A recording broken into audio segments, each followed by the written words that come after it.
In the year of our Lord 1809, the territory of California was a land of shadows and silence, a sprawling wilderness where the authority of the Spanish crown was little more than a distant rumor. The true rulers were the ancient redwoods, their branches weaving a perpetual twilight, and the thick, rolling fogs that crept in from the coast to settle in the hollows between the hills. In one such deep and sheltered vale, where the sunlight struggled to penetrate the dense canopy of pine and fir, the settlement of Wolf's Creek clung to existence.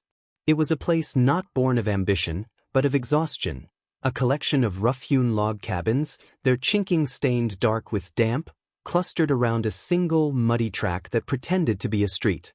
At its heart stood Mercer's trading post, a low, sod-roofed building that smelled perpetually of wet wool, cheap tobacco, and the raw grain alcohol that was the settlement's primary comfort.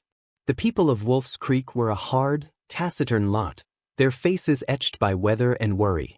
They were trappers, their lives dictated by the seasons and the price of beaver pelts, prospectors, forever dreaming of a glittering strike that remained elusive, and homesteaders, fighting the stubborn, rocky soil for meager harvests. Death was their most constant neighbor. It came not with drama, but with a grim, mundane regularity. A fall from a horse, a fever that burned through a household, a sudden storm on the mountain, or the slow, quiet surrender to the crushing weight of isolation. The land itself seemed to resist the presence of the living, and when it reclaimed one of its own, the process was as crude and brutal as the life they led. The burying ground was a sorry affair, a patch of uneven ground on a wooded slope north of the creek. When a soul passed, the men would take up their picks and shovels to battle the rocky earth, their breath misting in the cold air. The body, if no suitable lumber was to be had, might be wrapped only in a worn blanket or a winding sheet before being lowered into the shallow pit. A few words from a tattered Bible would be spoken, their meaning often lost to the wind that sighed through the firs. There was no ceremony, no dignity, only the stark, physical reality of decay. This ritual of interment was a source of profound unease for the community, a bitter reminder of their own fragility and their distance from the ordered world of churches and hallowed ground they had left behind. It was a problem that festered in the heart of every family, a shared sorrow that had no remedy. It was into this atmosphere of resigned misery that the Blackwood family made their entrance. They did not arrive by the main southern trail, the one that connected, however tenuously, to the Presidio and the missions. Instead, they emerged from the deep woods to the north one chill evening in late October, as if the forest itself had birthed them. Their conveyance was a large, enclosed wagon, painted a dull, matte black, its canvas cover stained and weathered. It was drawn by two immense, ebon-haired horses whose eyes held a disquieting stillness, and it moved with a chorus of groans and creaks that spoke of great age and immense weight. The sound of its approach was what first drew notice, a slow, rhythmic complaint of wood and iron that cut through the customary evening quiet. The man who walked beside the lead horse, holding its bridle, was Silas Blackwood. He was a figure of such striking and severe presence that he seemed to draw the fading light into himself. Well over 6 feet tall, he was gaunt yet possessed of a wiry strength, his shoulders unbowed by what appeared to be a long journey. His face was a collection of sharp planes and deep hollows, the skin stretched taut over prominent cheekbones and a strong jaw. Beneath the wide brim of a black felt hat, his eyes were the color of a slate sky before a storm, pale and penetrating, and they held a disconcerting directness. He was dressed in a suit of good, heavy broadcloth, black and unadorned, but its cut was curiously antiquated, reminiscent of a previous generation. Inside the wagon, glimpsed through the parted canvas, was his wife, Morwenna. She was a study in contrasts to his stark angularity. Her face was pale as alabaster, framed by hair of the deepest, most lustrous black, arranged in a severe style that only accentuated the sharp beauty of her features.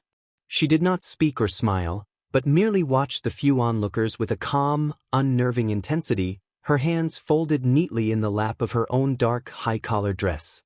And there were children, too, a boy and a girl, perhaps 8 and 10 years of age. They peered from the shadows of the wagon with large, dark eyes, their faces possessing the same preternatural paleness as their mother's. They were as silent and watchful as the rest of their family, displaying none of the fidgeting curiosity common to the young.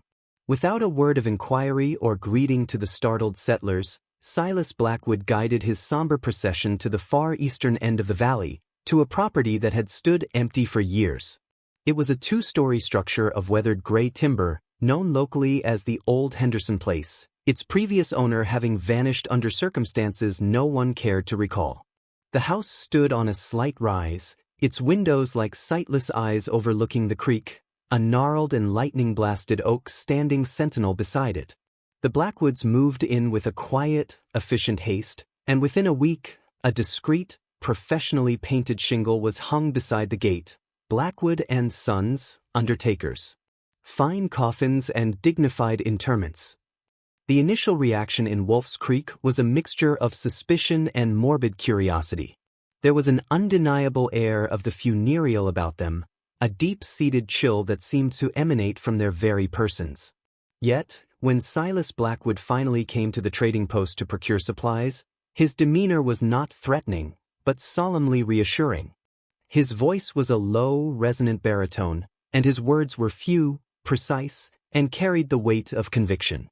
He spoke of properly joined coffins of oak or pine, lined with lead to protect against the damp earth, of a hearse draped in black velvet and drawn by plumed horses, of a dedicated chapel for services, to be built beside his home, where families could mourn sheltered from the elements. He offered not just a service, but a return of sanctity, a shield against the brutal indifference of the wilderness. The first to avail themselves of this new service were the Millers, who had lost their young daughter to a relentless fever. Grief-stricken and desperate for any solace, they were met with an efficiency that bordered on the reverent. Silas and his silent son built a small, perfectly proportioned coffin of polished pine, its interior padded with softest white linen. Morwenna herself tended to the girl's body, washing and dressing her with a tenderness that brought tears to the mother's eyes. The service in their parlor, which served as a temporary chapel, was conducted with a solemn gravity that felt both ancient and deeply comforting.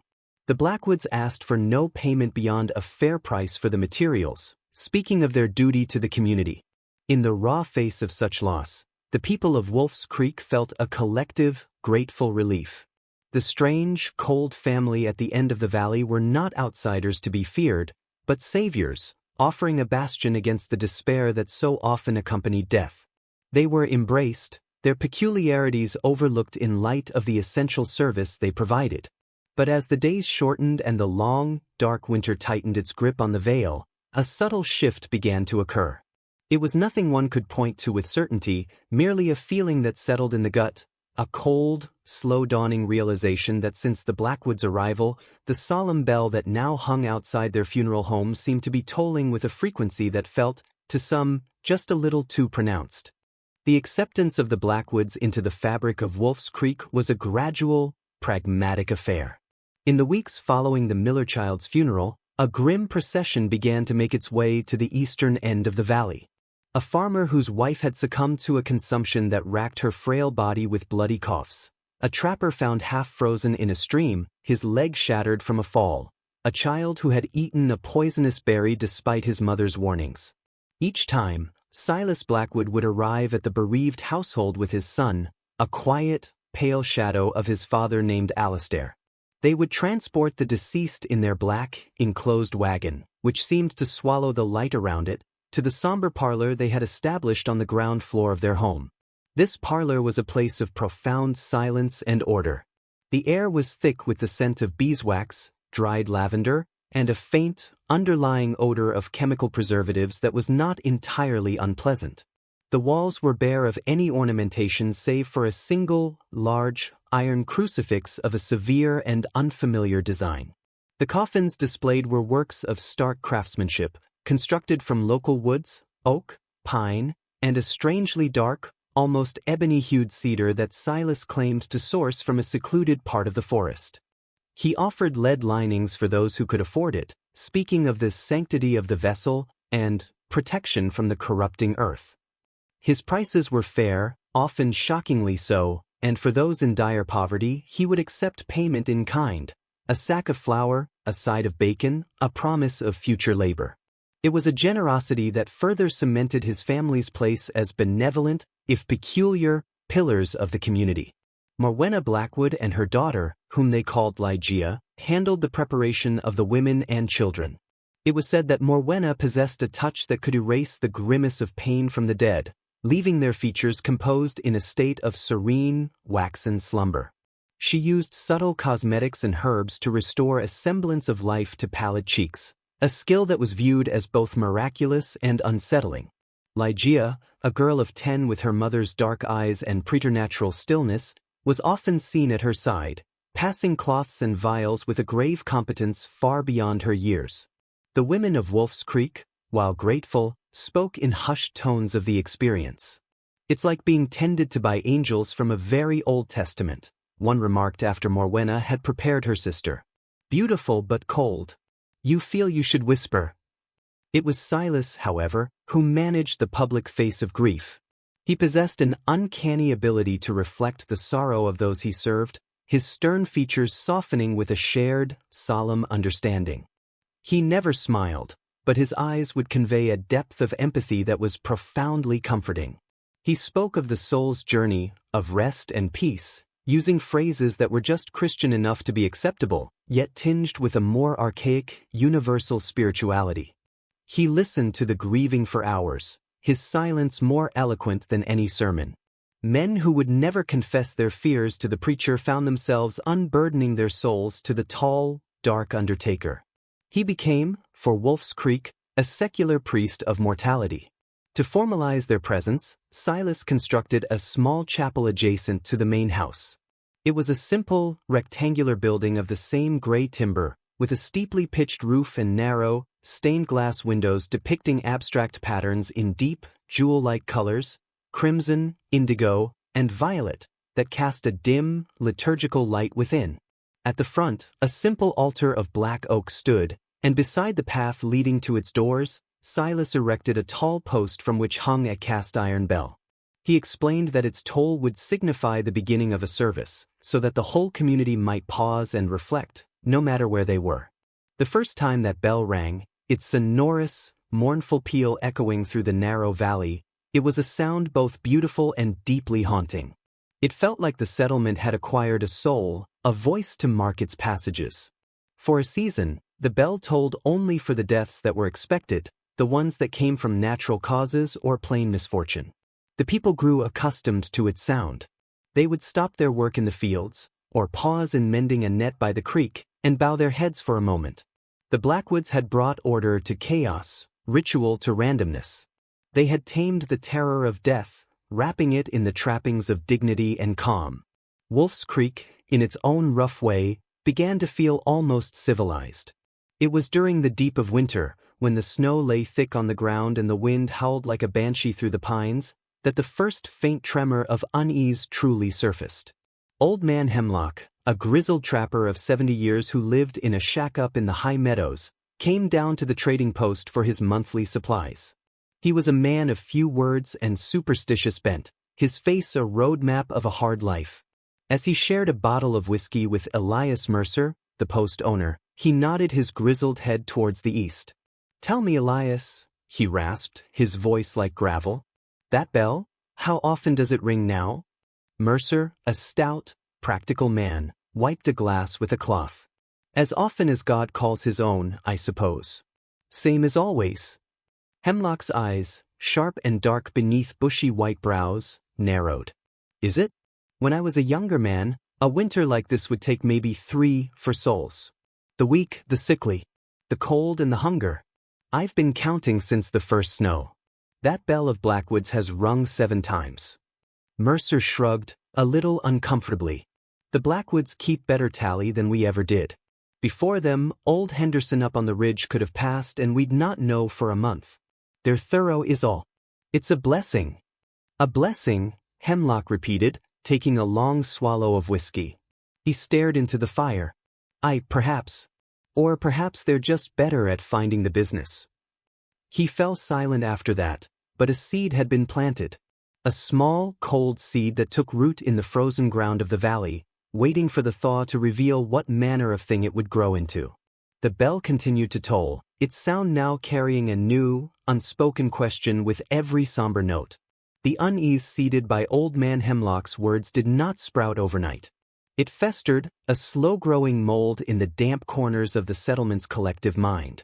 The winter relented its grip, yielding to a spring that was cool and wet, the valley choked with a perpetual mist that rose from the sodden earth.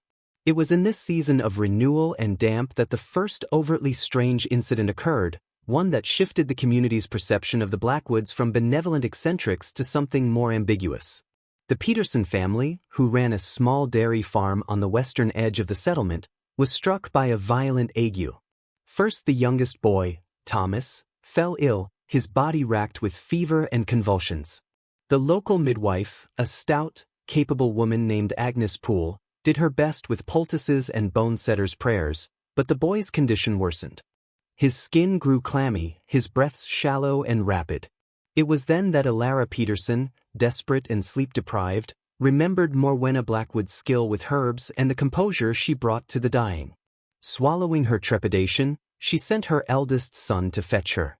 Morwenna arrived not long after, a tall, dark figure moving through the evening mist like a phantom. She carried a small, lacquered box of a deep, blood-red color. She did not greet Agnes Poole, nor did she offer empty comforts to the weeping mother. She simply approached the bed where the boy lay trembling. Her movements were fluid and precise. She placed a cold, pale hand on Thomas's burning forehead, and for a long moment, she was utterly still, her eyes closed as if listening to something deep within him. "The fever is not of the body alone," she stated, her voice a low, melodic whisper that seemed to still the very air in the room. "It is a quarrel of the humors, a rebellion of the spirit against its vessel." From her box, she produced several small packets of dried herbs, none that Agnes Poole could readily identify. They had a sharp, slightly metallic scent. She steeped them in hot water from the hearth, creating a bitter, dark tea which she coaxed, drop by drop, past the boy's lips. She then anointed his temples and wrists with a salve from a small porcelain jar, its substance the color of old ivory. The odor was fungal, earthy, like a deep forest floor after a rain. Agnes Poole watched, her arms crossed tightly over her chest, a deep frown etched on her face. This was not medicine as she understood it. It felt older, rooted in something other than the bone-setter's craft or the village wisewoman's lore. It felt pagan. What happened next would be debated in hushed tones for years. After administering her remedies, Morwenna knelt by the bed and began to chant. The words were not English, nor Spanish, nor any tongue of the local tribes. They were guttural and sibilant, a low, rhythmic stream of sound that seemed to coil in the air. The boy's convulsions ceased. His breathing deepened. The terrifying flush of his skin receded, leaving him pale, but peacefully asleep. To Alara Peterson, it was a miracle. She wept with gratitude, clutching Morwenna's hand and calling her an angel. But Agnes Poole saw the look that passed between Morwenna and her daughter Ligeia, who had stood silently by the door throughout the ordeal. It was not the look of a healer satisfied with her work. It was a look of confirmation, of a hypothesis proven correct. It was the look of a craftsman who has successfully applied a difficult technique. Thomas Peterson lived. Within 3 days he was sitting up, weak but lucid, asking for broth. The fever was gone, leaving no mark but a profound, lingering fatigue and a new, unsettling quietness in the boy's nature. He no longer laughed as readily. He would sometimes be found staring into the middle distance, his gaze focused on nothing, a faint, knowing smile on his lips. The story of Morwenna's healing spread through Wolf's Creek like the spring mist. For some, it cemented the Blackwoods' status as saviors, possessed of ancient, potent knowledge. For others, like Agnes Poole and Old Man Hemlock, it was the first crack in the facade. Agnes spoke of the chant, of the strange herbs, of the fungal smell that had lingered in the Peterson cabin for days. She did not fight the sickness, Agnes confided to Elias Mercer at the post, her voice low. Treated with it. She came to an arrangement. And that boy, he is not the same. Something came back with him, or something was left behind. It was shortly after this event that the bell at the Blackwood chapel began to toll with a renewed, and to some, a suspicious frequency. Old Man Hemlock's winter count, once dismissed, now found more receptive ears. A fall from a ladder that should not have been fatal. A sudden, violent sickness that struck a previously healthy man in his prime. A drowning in the creek on a calm day. Each death was, of course, explainable in isolation. A tragic accident. A swift illness. A moment of misfortune. But viewed together, through the lens of a growing disquiet, a pattern seemed to emerge. The Blackwoods were always there, ready with their solemn comfort, their flawless coffins, their hallowing rituals. They were profiting, not in coin perhaps, but in something far more intangible, from the very mortality they so expertly managed. The blessing they had brought was now seen by a growing few as a potential curse. The shadow that had always lingered around their family had, it seemed, extended its reach from the funeral parlor into the very sick rooms of the living. The community was now irrevocably divided between those who saw salvation and those who began to suspect they were living in a larder, and the Blackwoods were its quiet, diligent keepers. The spring rains gave way to the oppressive humidity of a California summer, the air in the valley thick with the scent of pine resin and damp earth. The lush green that cloaked the hills felt heavy, almost menacing, as if the forest itself was holding its breath. The incident at the Peterson farm had irrevocably altered the social chemistry of Wolf's Creek. A fault line now ran through the community, invisible but deeply felt, separating those who viewed the Blackwoods as mystical benefactors from those who saw them as harbingers of a creeping doom. It was the children who first gave voice to the new, unspoken fears. They began to invent games of macabre avoidance, daring each other to run past the Blackwood property after dark, their hearts pounding with a terror that was only half feigned. They whispered that Lygia Blackwood could understand the speech of ravens, and that her brother Alistair never cast a shadow, even at noon. These were the fancies of young minds, of course, but they were rooted in an observable truth. The Blackwood children were fundamentally other. They were never seen at play. They did not attend the sporadic lessons held in the mercer's storeroom. They were appendages of their parents' grim trade, their small, pale hands as adept at handling a coffin nail as a carving of bread. The adults' anxieties manifested more subtly in the way conversations would falter when Silas Blackwood entered the trading post, or in the sidelong glances cast towards Morwenna when she passed by, her market basket on her arm, her gaze never wavering from some distant, internal horizon. The initial gratitude had curdled into a nervous dependency. To spurn the Blackwoods was to risk returning to the brutal, unceremonious burials of the past, a regression no one was willing to publicly advocate. So, the bell continued to toll, and the black wagon continued its solemn journeys, and the people of Wolf's Creek learned to live with the cold stone of dread in their bellies. The catalyst for the next shift in the community's sentiment was the fate of the Carter family. Jedediah Carter was a loud, robust teamster who had come west from Kentucky, a man of immense physical strength and a booming laugh that could fill a room. He had publicly scoffed at this superstitious nonsense surrounding the Blackwoods, declaring he'd sooner be buried in a manure pile than let that carrion crow, Silas, lay a hand on him. His bravado was a comfort to those who shared his unspoken fears. In late July, Jedediah's wife, Martha, a gentle woman plagued by a weak constitution, fell ill. It was not a violent fever like the Peterson boys, but a slow, wasting sickness that sapped her strength day by day. Agnes Poole attended her, but could do little. As Martha faded, the subject of her eventual passing hung over the Carter household like a shroud. Jedediah became increasingly agitated, his bluster giving way to a simmering, helpless rage. One evening, as Martha slept fitfully, Jedediah was mending a harness on his porch when he saw Silas Blackwood approaching on foot. The undertaker moved with his customary silent grace, his dark form emerging from the twilight. He had not been summoned.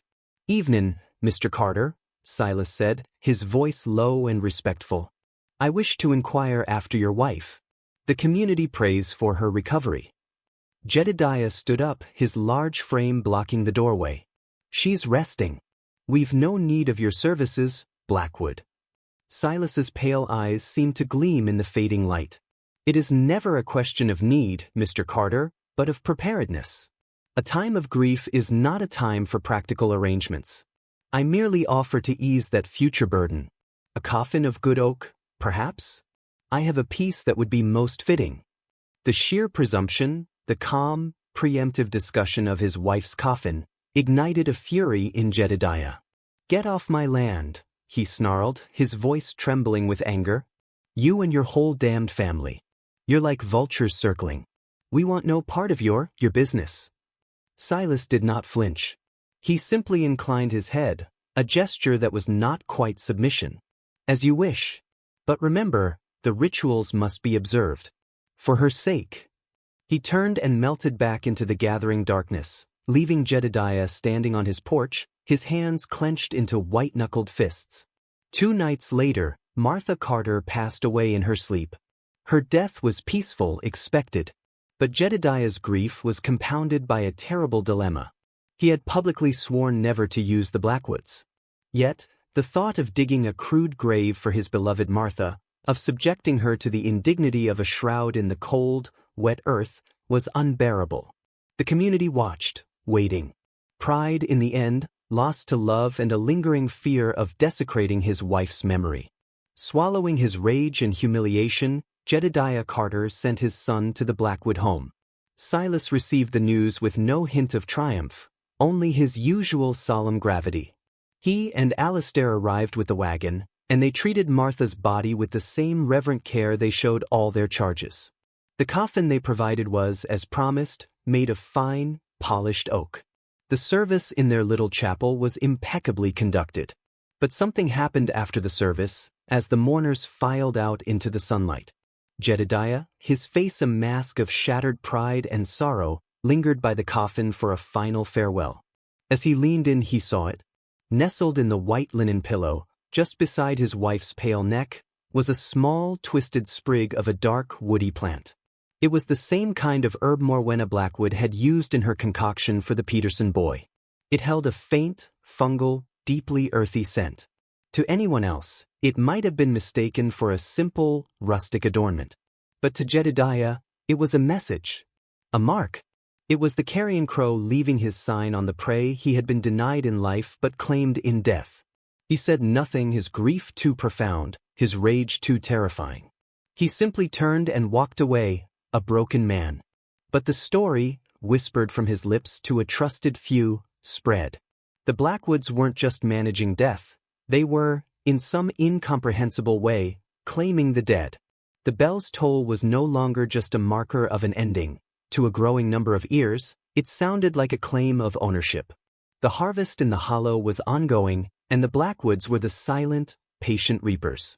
The story of the twisted sprig on Martha Carter's pillow seeped into the consciousness of Wolf's Creek like a slow-acting poison. It was a detail too specific, too strange, to be entirely dismissed. Jedediah Carter, once a pillar of blustery defiance, became a hollow-eyed recluse, his silence more damning than any shouted accusation. The community's division hardened. There were now 2 factions, the majority who, though uneasy, clung to the necessity of the Blackwood services, and a smaller, more vocal minority who viewed the family as a parasitic blight. It was at this juncture that a figure of supposed authority finally took a definitive interest. Dr. Alistair Evans was a man of science and reason, newly arrived from Boston with a head full of Enlightenment ideals and a trunk full of medical instruments. A young man of sober disposition and keen intellect, he had set up a small practice in Wolf's Creek, viewing the rough settlement as a place where his skills were desperately needed. The superstitions of the backwoods, as he privately termed them, he dismissed as the products of ignorance and isolation. The whispers surrounding the Blackwoods he had initially ascribed to this same rustic paranoia. However, the cumulative weight of the stories, Old Man Hemlock's tally, the strange healing of the Peterson boy, and now Jedediah Carter's grim testimony, piqued his professional curiosity. A pattern, however illogical, seemed to be asserting itself. He decided to approach the matter as he would a medical mystery, with observation and evidence. His first step was to pay a call on the Blackwood funeral home under the pretext of introducing himself as the settlement's new physician. He was received by Silas in the stark, wax-scented parlor. The undertaker was, as ever, impeccably courteous, but his demeanor was that of a sovereign welcoming a visitor to his realm, not a tradesman meeting a professional peer. "A pleasure, Dr. Evans," Silas said, his handshake cool and dry. "It is a comfort to the families we serve to know that a man of science tends to the living, as we tend to those who have passed beyond such ministrations." Evans found the phrasing odd. Beyond such ministrations implied a finality that felt absolute, devoid of the Christian hope of resurrection that usually colored discussions of death. He took in the room, the severe crucifix, the flawless coffins, the absolute, tomb-like silence. "I understand you provide an essential service," Evans began, choosing his words carefully. "In my practice, I occasionally must sign death warrants. I was hoping we might establish a professional understanding, to ensure all is in order." Silas's pale eyes regarded him with a glint of what might have been amusement. "All is always in order here, Doctor. We are merely the final custodians. The state of the body upon its arrival is a matter of record. Its state upon interment is a matter of art. We correct the ravages of illness and injury. We restore peace." It was this last statement that struck Evans most forcefully. "Correct the ravages?" he asked. "You mean you embalm the bodies?"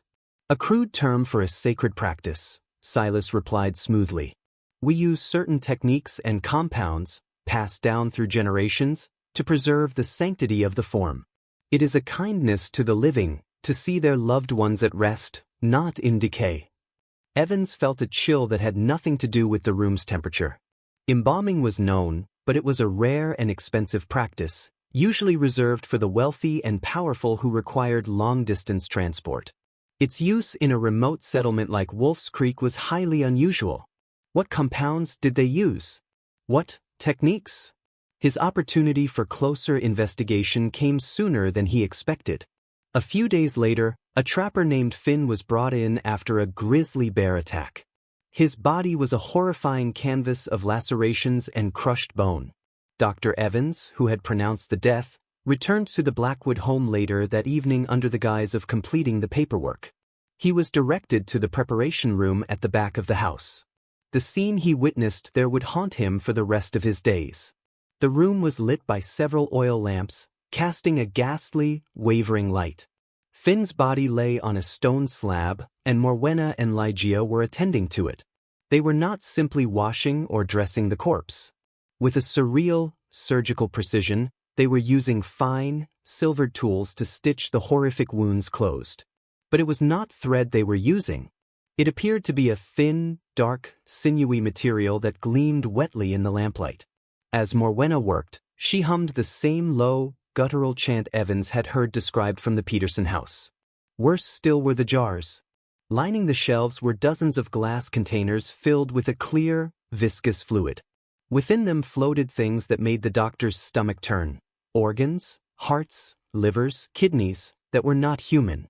They were too large, too strangely shaped, possessed of extra lobes or peculiar vascular structures. They were, he realized with dawning horror, the organs of animals, though of what manner of beast he could not say. Silas stood in a corner, observing his family's work. He sensed Evans's presence and turned, his expression unreadable. "The body is a temple, Doctor, even in ruin. We are merely its restorers." Evans fled, his heart hammering against his ribs. His rational mind struggled to process what he had seen. The meticulous, almost ritualistic repair of the corpse. The strange, organic suture. The jars of monstrous viscera. This was not undertaking. This was something else entirely. A form of dark artistry, a blasphemous reconstruction that seemed to mock the very order of nature. He went straight to Elias Mercer at the trading post, his face ashen. "Mercer, you must listen to me," he said, his voice low and urgent. "What they are doing in that house, it is an abomination. It is not medicine. It is not religion. It is a craft of the grave." Mercer, ever the pragmatist, looked nervous. "What would you have me do, Doc? They've broken no law. People want their dead to look peaceful. However they manage it." He trailed off, the fear in his own eyes betraying his calm words. Dr. Evans realized then the true depth of the problem. The Blackwoods had made themselves indispensable. Their art was so effective, so comforting to the grieving, that the community was willing to overlook the chilling details of its execution. To challenge the Blackwoods was to challenge the only solace these people had in the face of death. Science and reason, he saw, were powerless against the Gothic horror that had taken root in the valley. The physician had made his inquiry, and the answers he found promised only a deeper, more profound darkness.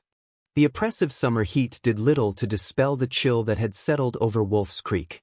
Dr. Evans's failed attempt to rally concern had left him isolated, viewed by many as a city man spooked by the necessary, if grim, realities of frontier life. The Blackwoods, sensing the shift, became even more reclusive. The bell tolled, the black wagon made its rounds, but Silas now rarely appeared at the trading post, and Morwenna and the children became near phantoms, seen only as fleeting shadows in their own yard. It was in this atmosphere of suspended dread that the final, most credible witness came forward. Her name was Eleanor Clay, a widow of impeccable character and deep, quiet faith. She was a small, bird-like woman in her late 60s, whose husband, Arthur, a kindly, consumptive bookseller, had passed the previous winter. He had been one of the Blackwoods' first clients, and his funeral had been a model of the dignity they provided. Widow Clay had been among their most vocal defenders, often chiding the nervous Nellies, who spread gossip about the family. She sought out Dr. Evans one evening, finding him at his small clinic, poring over medical texts with a furrowed brow. Her hands trembled, and her face was pale as parchment. "Doctor," she began, her voice a thin, quavering thread. I must speak to you. About Arthur. About what they did." Evans, surprised by the visit from one of the Blackwoods' staunchest allies, gently ushered her to a chair. "Please, Mrs. Clay, sit. What troubles you?" She took a deep, shuddering breath. "I have not slept properly since the day we buried him. At first, I thought it was just the grief. The dreams, they were so vivid. In them, Arthur was not at rest. He was trapped. He would try to speak to me, but his lips were stitched shut with black thread." Evans felt a cold knot tighten in his stomach, remembering the silver tools and the dark, sinewy material. "Last week," she continued, her eyes wide with a haunted light, "I could bear it no longer. A madness took me, doctor. I went to the cemetery in the dead of night, with a small lantern and a trowel." Evans stared at her, aghast. "You exhumed your husband?" "Not fully," she whispered, tears welling in her eyes. "I only needed to see. The earth was still soft. I dug until I reached the coffin lid. It was that fine oak Silas had promised. But there was a panel, near the head, that seemed different. Less solid. I managed to pry it loose." She described reaching into the cold, dark space within, her fingers brushing against the shroud. Terrified, yet compelled, she pulled the cloth back from her husband's face. The lantern light fell upon his features. "He was so peaceful, doctor. Just as he was at the viewing. But the peace was a lie." Her voice dropped to a horrified whisper. "His eyes were open. And they were not his eyes. They were wrong. The color was off, a murky, clouded green, not his gentle blue. And in the center of the pupils, there was no reflection of my lantern. It was as if I were looking into a still, deep pool, and something was looking back at me from the bottom." She then told him the detail that sealed Evans's conviction. "And on his lips, doctor. Just a trace, a faint, dark line. It was not a shadow. It was a seam. They had stitched his mouth closed. Just like in my dream." Widow Clay, overcome, broke down into silent, racking sobs.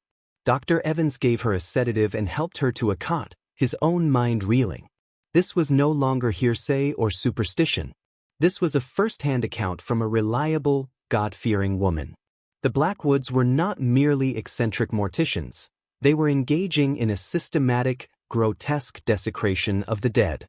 The preservation was a facade for something unthinkable. The peace they sold was a lie, covering a profound violation.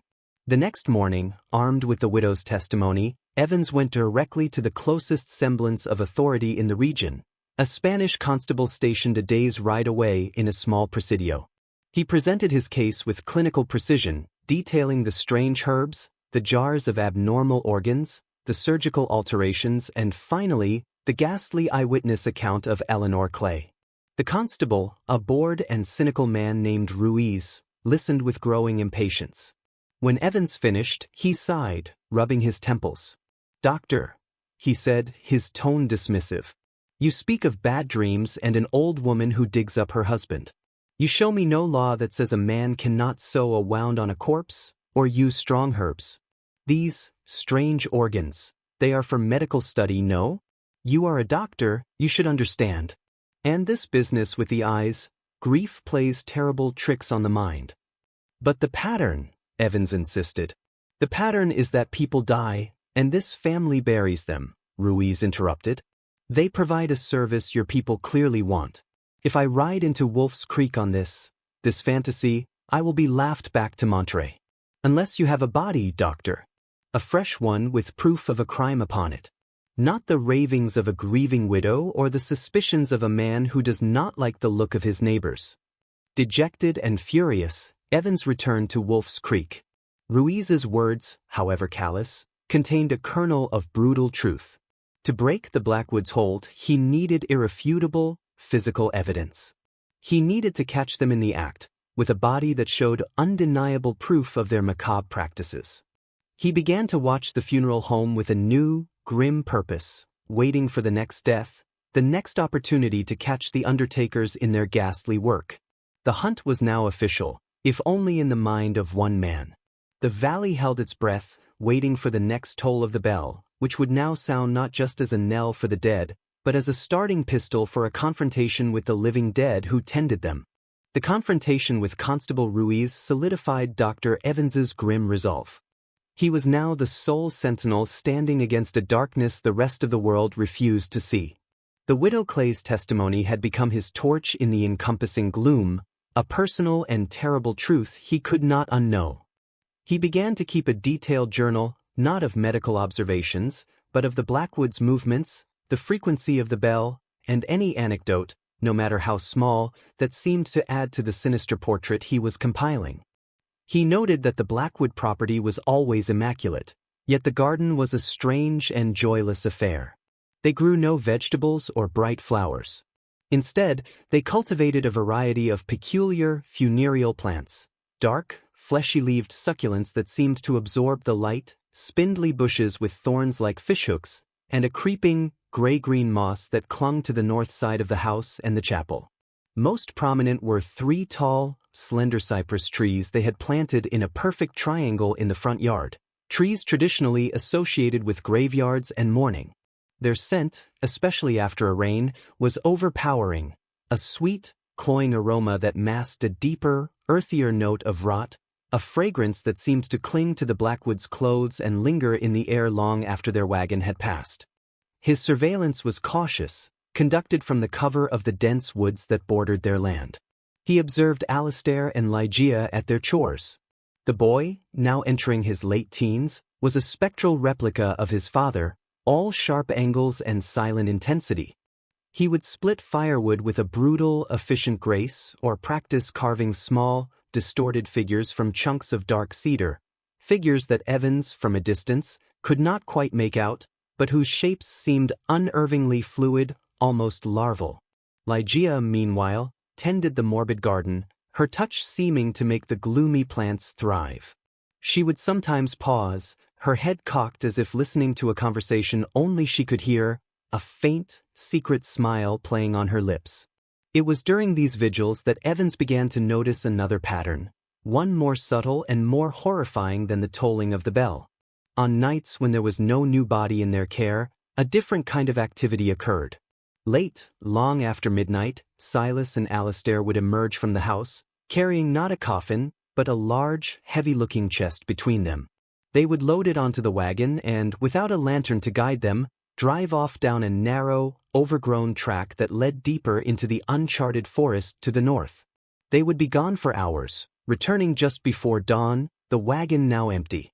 Evans tried to follow once, but the darkness under the canopy was absolute, a tangible blackness that seemed to swallow sound and light, and the uncanny silence of the woods, broken only by the unnatural stillness of the wildlife, filled him with a primal fear that turned him back. He shared these new observations with the only two people he felt he could trust, Agnes Poole and a grizzled, retired ship's carpenter named Gideon Cox, a man whose hands had shaped 1,000 things and whose mind was as sharp and uncompromising as his chisels. They met in the back room of the trading post after hours, the air thick with the scent of sawdust and conspiracy. "The chest," Gideon mused, his voice a low rumble. "I've done work for him. That lead lining he's so fond of, it's not just for coffins. He had me line a large, iron-banded chest once.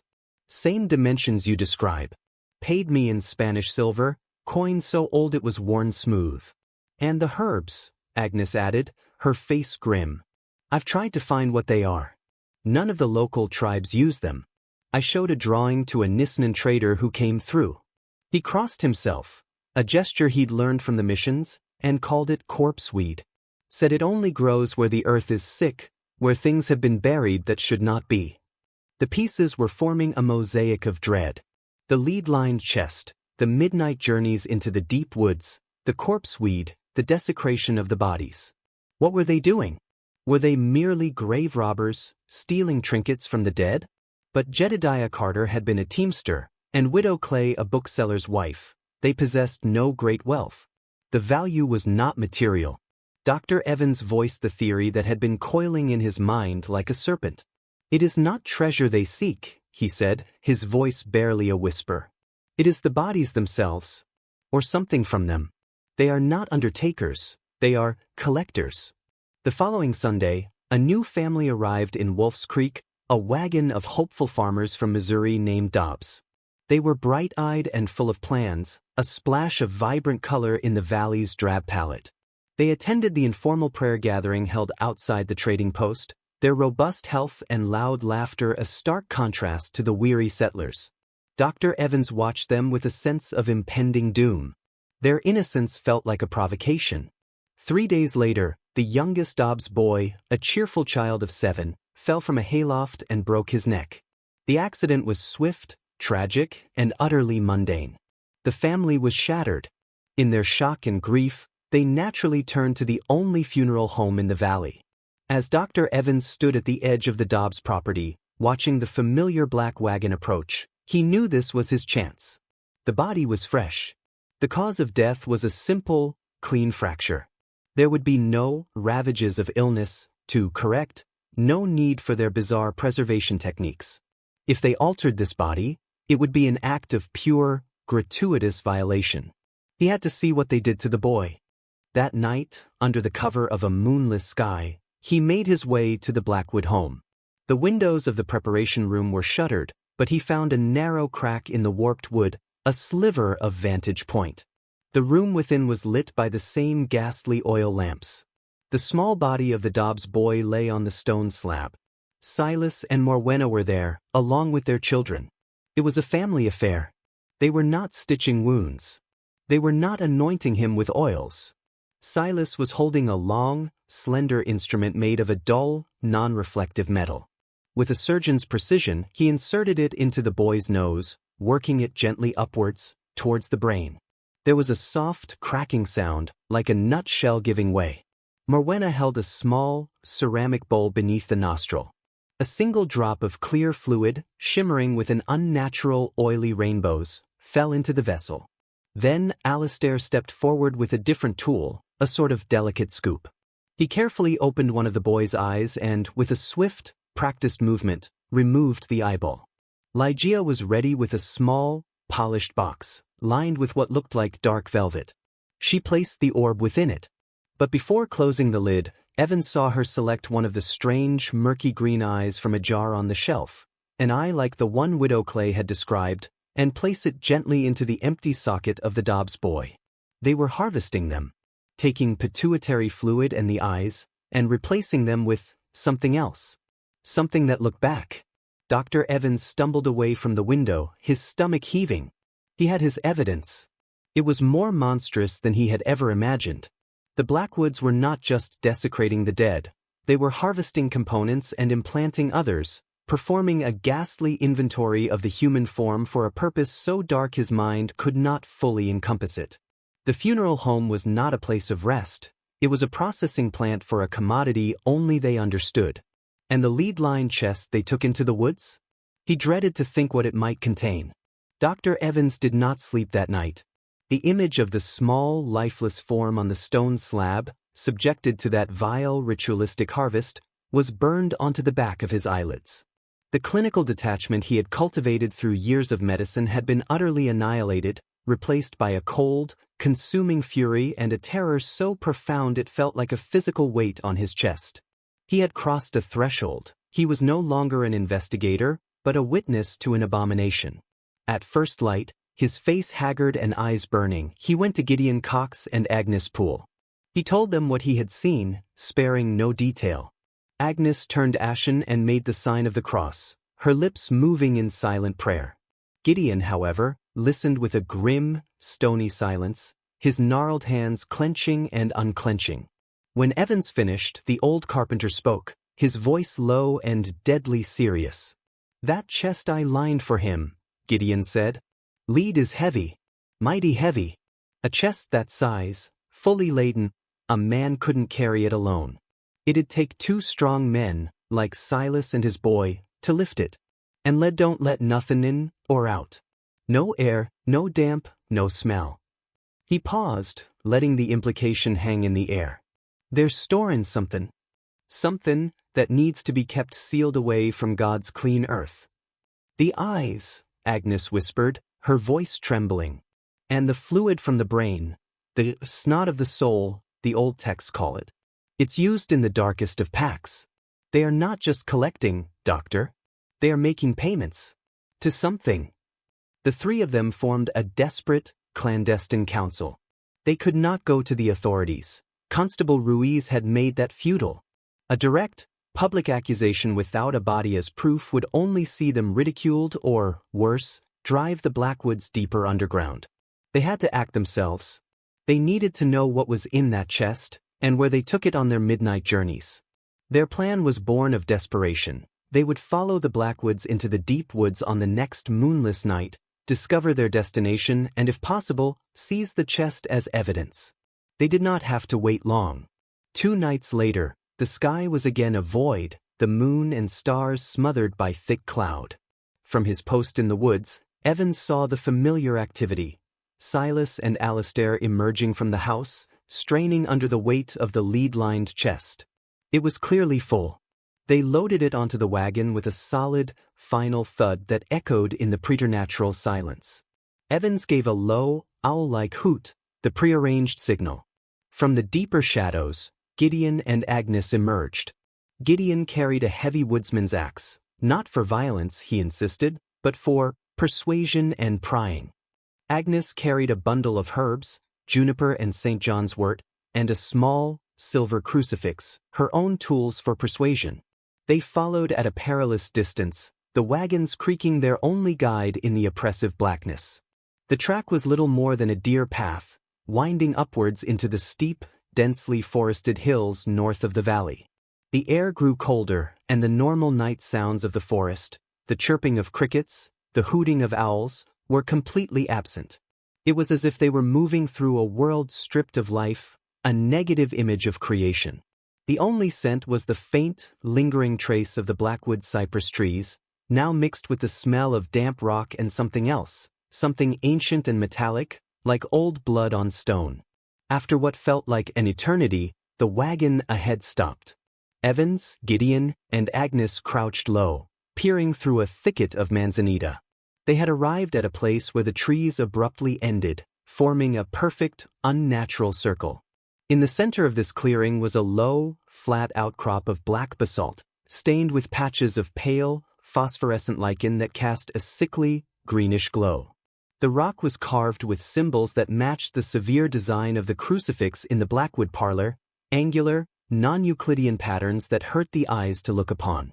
Silas and Alistair unloaded the chest and placed it in the very center of the stone. They did not open it. Instead, they stepped back and stood in silence, their heads bowed. Morwenna and Ligeia, who had seemingly materialized from the shadows, joined them.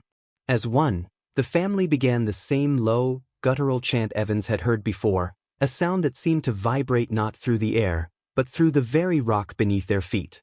As they chanted, a change came over the clearing. The air grew thick and heavy, pressing down on the observers like a physical force. The phosphorescent lichen on the rock pulsed with a slow, rhythmic light. Then, from the seams of the lead-lined chest, a faint, black vapor began to seep. It was not smoke, for it did not rise. It poured out and flowed like water, spreading across the black rock and soaking into it, as if the stone were drinking it. The chanting reached a fever pitch. And then, from the chest itself, there came a sound, a soft, wet, tearing sound, followed by a series of sharp, percussive clicks, like bones breaking in rapid succession. The lid of the chest did not open, but the solid lead seemed to bulge outwards for a moment, as if something immense was pressing against it from within. Gideon Cox, a man who had faced hurricanes and pirates, let out a strangled gasp and made the sign of the evil eye, his face a mask of primal terror. Agnes Poole clutched her crucifix so tightly the metal bit into her palm. Dr. Evans felt his reason teeter on the brink. They were not witnessing a burial or a storage ritual. They were witnessing a feeding. The Blackwoods were not just storing something in that chest. They were delivering a tribute, an offering of whatever they harvested from the dead, to something that lived inside the lead-lined box, or perhaps through it, in a place beyond that black basalt altar. As suddenly as it began, it was over. The chanting ceased. The black vapor was gone. The lichen returned to its faint, steady glow. The chest looked inert, empty. The Blackwoods, their task complete, loaded it back onto the wagon with an ease that suggested it was now weightless.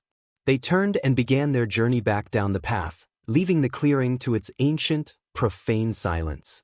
The three observers remained frozen long after the sound of the wagon had faded, huddled in the dark, united by a shared, unspoken understanding. They had come seeking evidence of grave robbing and desecration. They had found something infinitely worse. The Blackwoods were not mere murderers or ghouls.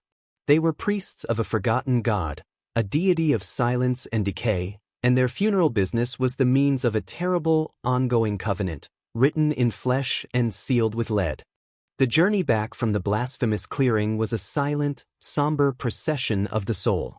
No word passed between Dr. Evans, Gideon Cox, and Agnes Poole. The shared horror they had witnessed was too vast, too fundamentally alien for language. It had etched itself into their beings, a searing brand of knowledge that separated them forever from the rest of humanity, and especially from the unsuspecting community of Wolf's Creek. They did not part ways that night, but retreated to the doctor's clinic, the closest thing to a sanctuary of reason they had, though reason itself had just been gutted and left for dead on a black rock in the woods. Dawn found them haggard, nursing cups of bitter coffee that did nothing to warm the chill in their bones. It was Gideon who broke the silence, his voice rough as gravel, his pragmatic nature reasserting itself over the supernatural terror. "We can't run," he stated, his eyes fixed on the worn grain of the table. "This ain't a beast you can outrun. It's in the land now, in the very air. And they'll just keep on harvestin' and feed whatever that feedless." "We must tell the others," Agnes insisted, though her voice lacked conviction. "We must show them." "Show them what?" Evans interrupted, his own voice hollow. "A story about a glowing rock and a heavy box? They will see three frightened old people, addled by superstition. Ruiz would lock us in a madhouse. The Blackwoods would be more careful, and the disappearances would continue, just more quietly. Then we end it ourselves," Gideon said, his tone final. "We don't need to prove it to a judge. We just need to stop it. For good." The plan they forged in the grim light of that morning was desperate and brutal, born of a certainty that they were dealing with a cancer that required not medicine, but the fire and the knife. They would not wait for another death, another midnight journey. They would confront the Blackwoods directly, in their own home, and put an end to their enterprise by whatever means necessary. They would gather a small, trusted group, men of stout heart and strong arm who had lost loved ones to the Blackwoods' care. Jedediah Carter was an obvious choice, his rage a banked fire waiting for a spark. They would go at dusk, catching the family together. The day passed with a funereal slowness. Evans tried to maintain a facade of normalcy, seeing a patient with a sprained wrist, but his hands shook. He watched the Blackwood property from his window, the cypress trees standing like silent, accusing sentinels. The scent of them seemed stronger today, carried on a wind that felt unnaturally still. By late afternoon, their group was assembled in the stable behind the clinic. Besides Evans, Gideon, and Agnes, there was Jedediah Carter, his eyes burning with a feverish light, and two brothers, Bill and Samuel Hogg, stout farmers who had lost their mother the previous winter and had since harbored their own dark suspicions. They were armed with axes, wood-splitting mauls, and Jedediah carried a long, wicked-looking skinning knife.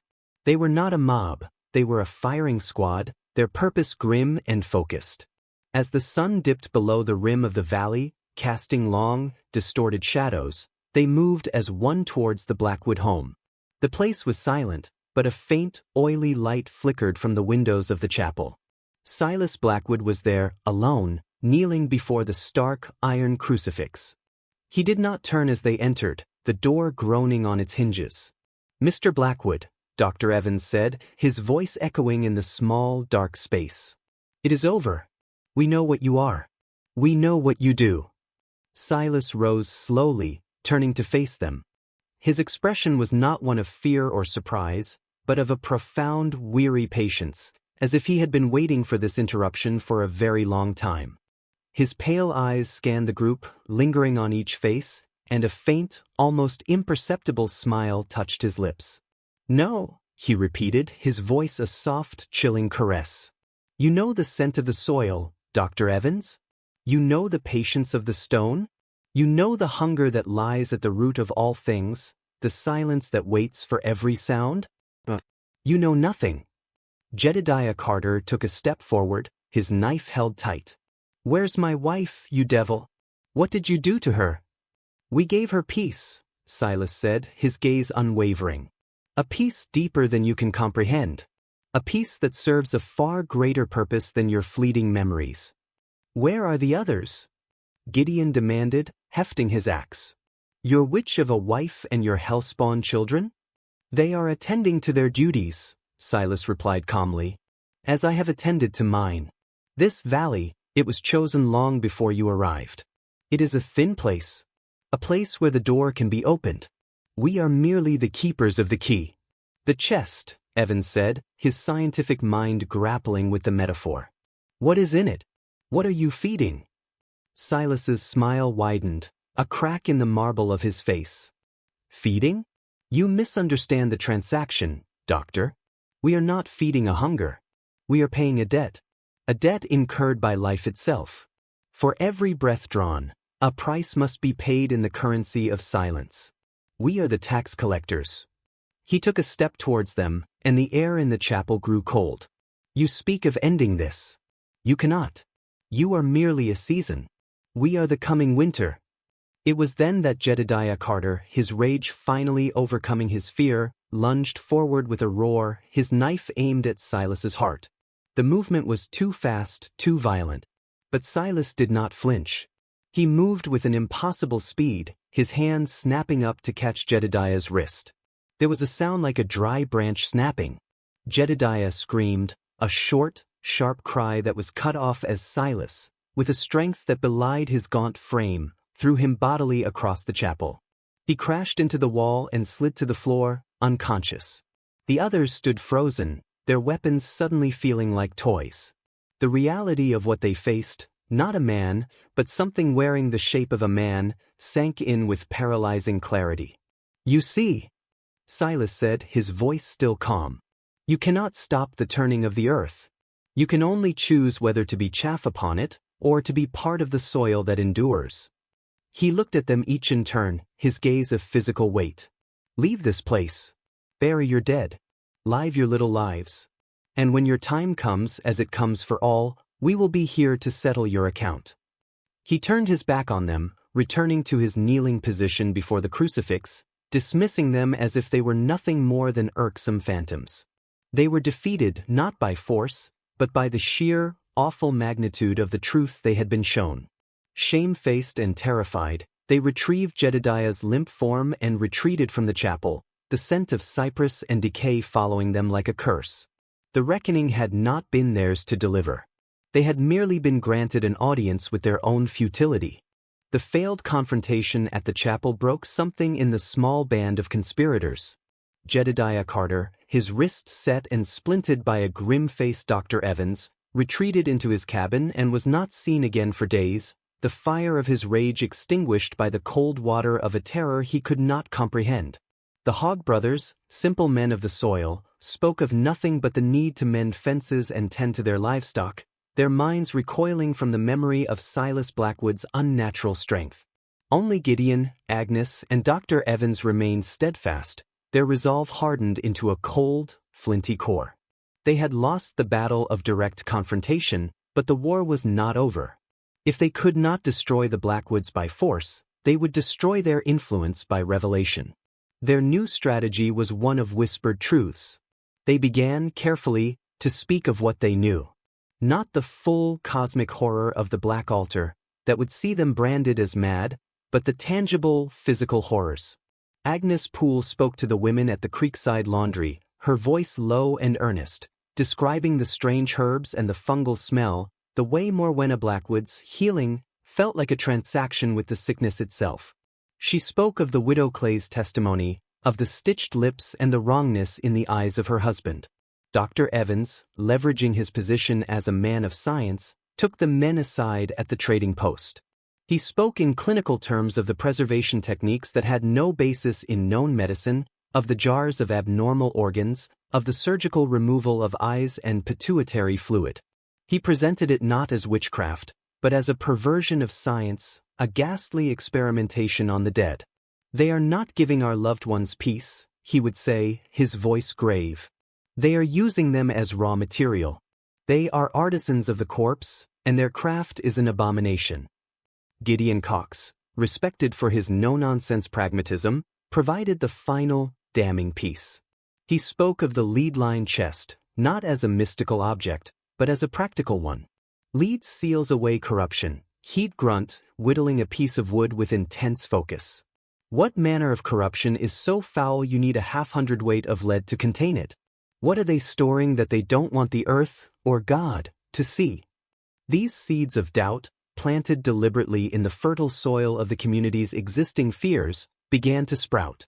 The bell, which had once been a sound of solemn comfort, now caused people to flinch. The sight of the black wagon became an omen. Conversations faltered when a Blackwood was near. The family, sensing the shift, withdrew further. Silas no longer offered condolences at the trading post. Morwenna and the children became phantoms, seen only as fleeting shapes in the windows of their home. Their isolation, once a mark of their mystery, now seemed like an admission of guilt. The final catalyst for the community's turn was the fate of the new schoolteacher, a young woman named Sarah Jennings who had arrived from Boston full of idealism. She had been a bright, cheerful presence, and she had made the mistake of taking a kindly interest in the Blackwood children, offering to tutor them. She had visited their home on several occasions. Then she simply vanished. A search was organized. Her small, tidy cabin showed no signs of a struggle. Her diary, found under her mattress, contained cheerful entries about her new life, until the final one, dated the day before her disappearance. The last line was written in a hurried, shaky script that was not her own. The children have no reflection in the glass. The search party, led by a grim-faced Dr. Evans and Gideon Cox, eventually found a single clue. Deep in the woods, not far from the path that led to the Black Altar, they found one of her shoes, and a few yards away, a small, polished button made of jet, the kind used on a woman's fine dress. It was clutched in the stiff, cold hand of a dead raccoon, its body perfectly intact but utterly desiccated, as if every drop of moisture had been sucked from it in an instant. There were no other tracks. No sign of a struggle. It was as if the forest had simply swallowed her. But everyone knew. The unspoken accusation hung in the air, thicker than the valley's fog. The Blackwoods had taken one of the living. The line had been crossed. The undertakers were no longer just profiting from death, they were curating it. Panic, cold and sharp, finally replaced suspicion. Parents forbade their children from going near the eastern end of the valley. Men began to keep their rifles cleaned and loaded, their eyes constantly scanning the tree line.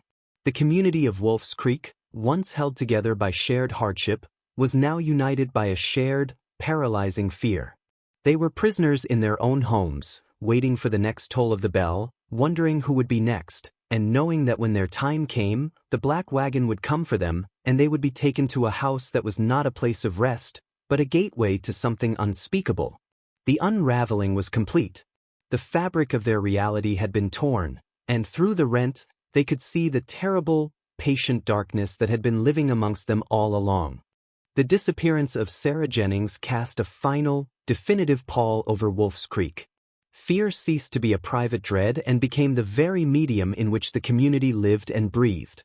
It was a thick, miasmatic fog that seeped under doors and through the chinks in log walls, a contagion of the spirit far more potent than any physical ague. The trading post, once a hub of gossip and camaraderie, became a place of hushed voices and sidelong glances. Men no longer spoke of the Blackwoods directly, but referred to them in oblique terms, the ones on the hill, or the quiet family. The bell, when it tolled, now sent people scurrying indoors, as if its sound alone could summon the plague. It was in this atmosphere of heightened terror that a new and more insidious phenomenon began to manifest. It started with the land itself. The crops in the fields, which had promised a meager but sufficient harvest, began to fail. It was not a blight or a pestilence that any farmer could identify. The corn grew stunted, its ears blackened and shriveled before they could mature. Potato plants wilted, their tubers rotting in the ground into a foul, black slurry that smelled of the fungal scent from Morwenna Blackwood's herbs. The creek, their lifeblood, took on a faint, metallic tang, and the fish within it were found floating belly up, their gills clogged with a gray, fibrous mold. Then the sickness came to the livestock. A ewe would be found dead in the pasture, its body perfectly intact but its fleece falling out in great, greasy clumps. A milk cow would drop dead at the trough, its milk having curdled to a sour, pinkish substance within its udder. Chickens ceased to lay, and those eggs that were produced had thin, pliable shells and yolks the color of a day-old bruise. The animals that survived grew listless and strange. Dogs could be heard whining at all hours, not at the moon, but at the eastern end of the valley, their hackles permanently raised. They would sometimes snap at the empty air, as if fending off invisible foes. Dr. Evans, his practice now overwhelmed with a new kind of patient, documented the symptoms with a growing sense of despair. It was not a single disease, but a cascade of systemic failures. People complained of a profound lethargy, a draining of vitality that left them too weary to even rise from their beds. Their hair thinned. Their nails became brittle and streaked with black lines. Some developed a fine, persistent tremor in their hands. Others reported a ringing in their ears that would, at times, resolve into what sounded like a distant, guttural chanting. The very will to live seemed to be leaching out of them, siphoned away by the sickened land. Agnes Poole, her knowledge of herbs and folk remedies useless against this spiritual malady, moved through the settlement like a ghost herself, offering comfort where she could. She saw the same look in the eyes of the living that Widow Clay had described in the dead, a hollowed-out emptiness, a dimming of the inner light. "It is the valley itself," she confided to Dr. Evans, her voice trembling. "It is dying, and it is taking us with it. Their debt collection, it is drawing too much. They are bankrupting the very soil we stand on." The most chilling evidence of this systemic decay came from Gideon Cox. He had been hired to repair a fence post on the perimeter of the Blackwood property. When he drove his shovel into the earth, it struck something hard. Curious, he dug around it and unearthed not a rock, but a thick, gnarled root from one of the cypress trees. It was black and smooth as polished jet, and it was warm to the touch, pulsing with a faint, unnatural heat. And it was not growing into the soil. It was grown through the skeletal remains of a human hand, the bones fused seamlessly with the woody tissue. The root was drawing sustenance from the corpse, and in turn, poisoning the earth around it. He reburied his grisly discovery, saying nothing to the already terrified community. But he showed the location to Dr. Evans on a rough-drawn map. It was directly in line between the Blackwood house and the Black Altar in the woods. The entire valley, it seemed, was being woven into a network of these corrupting roots, a mycelium of death spreading from the Blackwood home, the central node of the infection. The people of Wolf's Creek were now caught in a vicious, inescapable cycle. Their loved ones sickened and died from the malaise that clung to the air and the water, and with each death, the Blackwoods grew stronger, their rituals further poisoning the land and ensuring more death. They were trapped in a dying system, a self-perpetuating engine of despair whose architects were the quiet, polite family who ran the funeral home. The sickness was no longer just in the bodies of the inhabitants. It was in the timber of their homes, the taste of their water, the fruit of their labor. The Blackwoods were not merely living in Wolf's Creek, they were digesting it. And the bell continued to toll, not for the dead, but for the dying, a steady, metronomic countdown to the valley's final, silent consumption. The sickness that gripped Wolf's Creek was a thief in the night, stealing not with violence, but with a slow, inexorable drain. The vibrant, if rough, spirit of the settlement was gone, replaced by the dull, hollow-eyed resignation of a terminal ward. The Hogg brothers, once robust, now moved with the careful deliberation of old men, their coughs echoing in the perpetual twilight of the valley. The few children who remained were pale and listless, their games forgotten. The very color seemed to have bled from the world, leaving behind a landscape painted in shades of gray, brown, and the deep, fungal green of decay. It was into this graveyard silence that the carrion crows came. They arrived not in a noisy, scattered flock, but in a single, deliberate murder that darkened the sky one afternoon, their wings beating a silent, ominous rhythm. Hundreds of them, perhaps thousands, their feathers a glossy, blue-black that seemed to absorb the weak sunlight. They did not caw or squabble. They settled in the skeletal branches of the trees surrounding the settlement, on the rooftops of cabins, and in a thick, undulating carpet across the fields of dead crops. They were utterly silent, their heads cocked, their bright, intelligent eyes watching the slow-moving inhabitants with a dispassionate, predatory interest. Their presence was the final straw for many.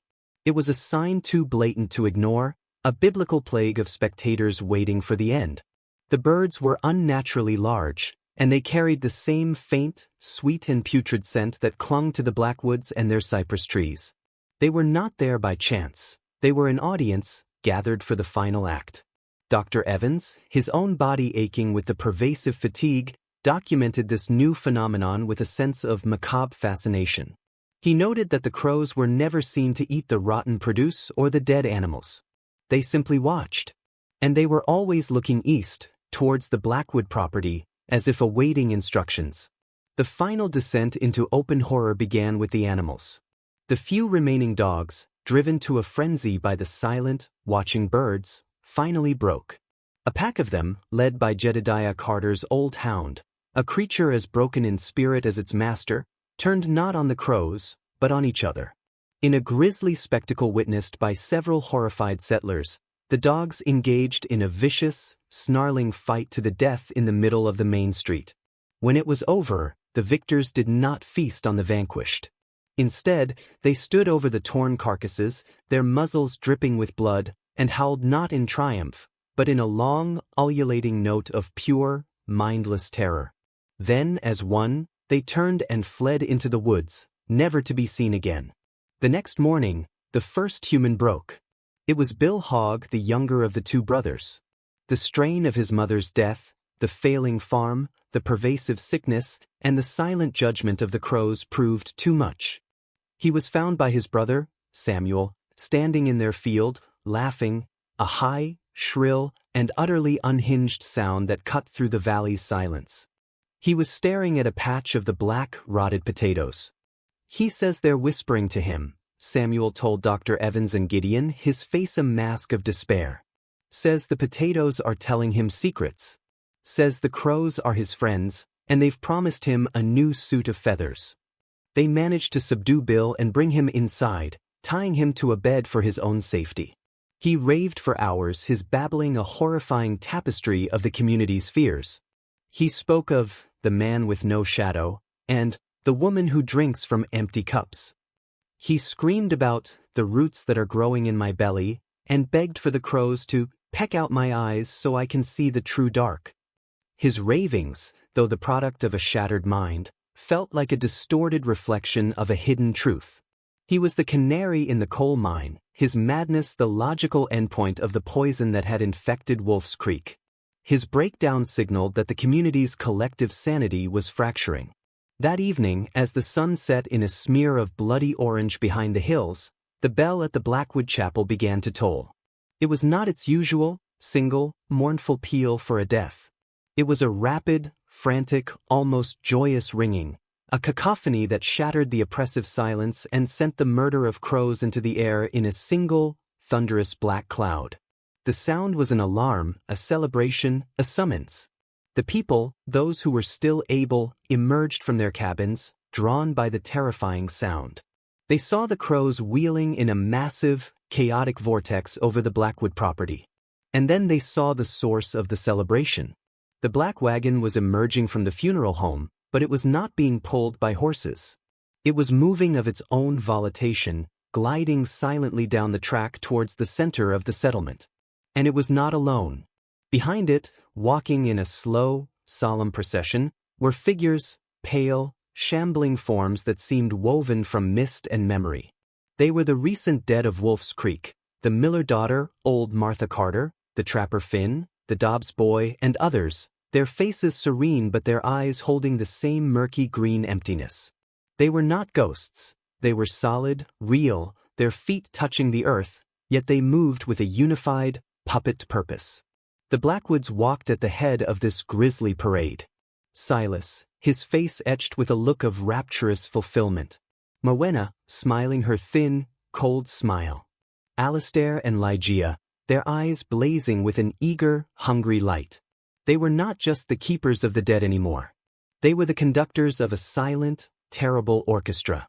They were parading their handiwork, showing the broken, dying people of Wolf's Creek the fate that awaited them all, not rest, but recruitment into this silent, shuffling army.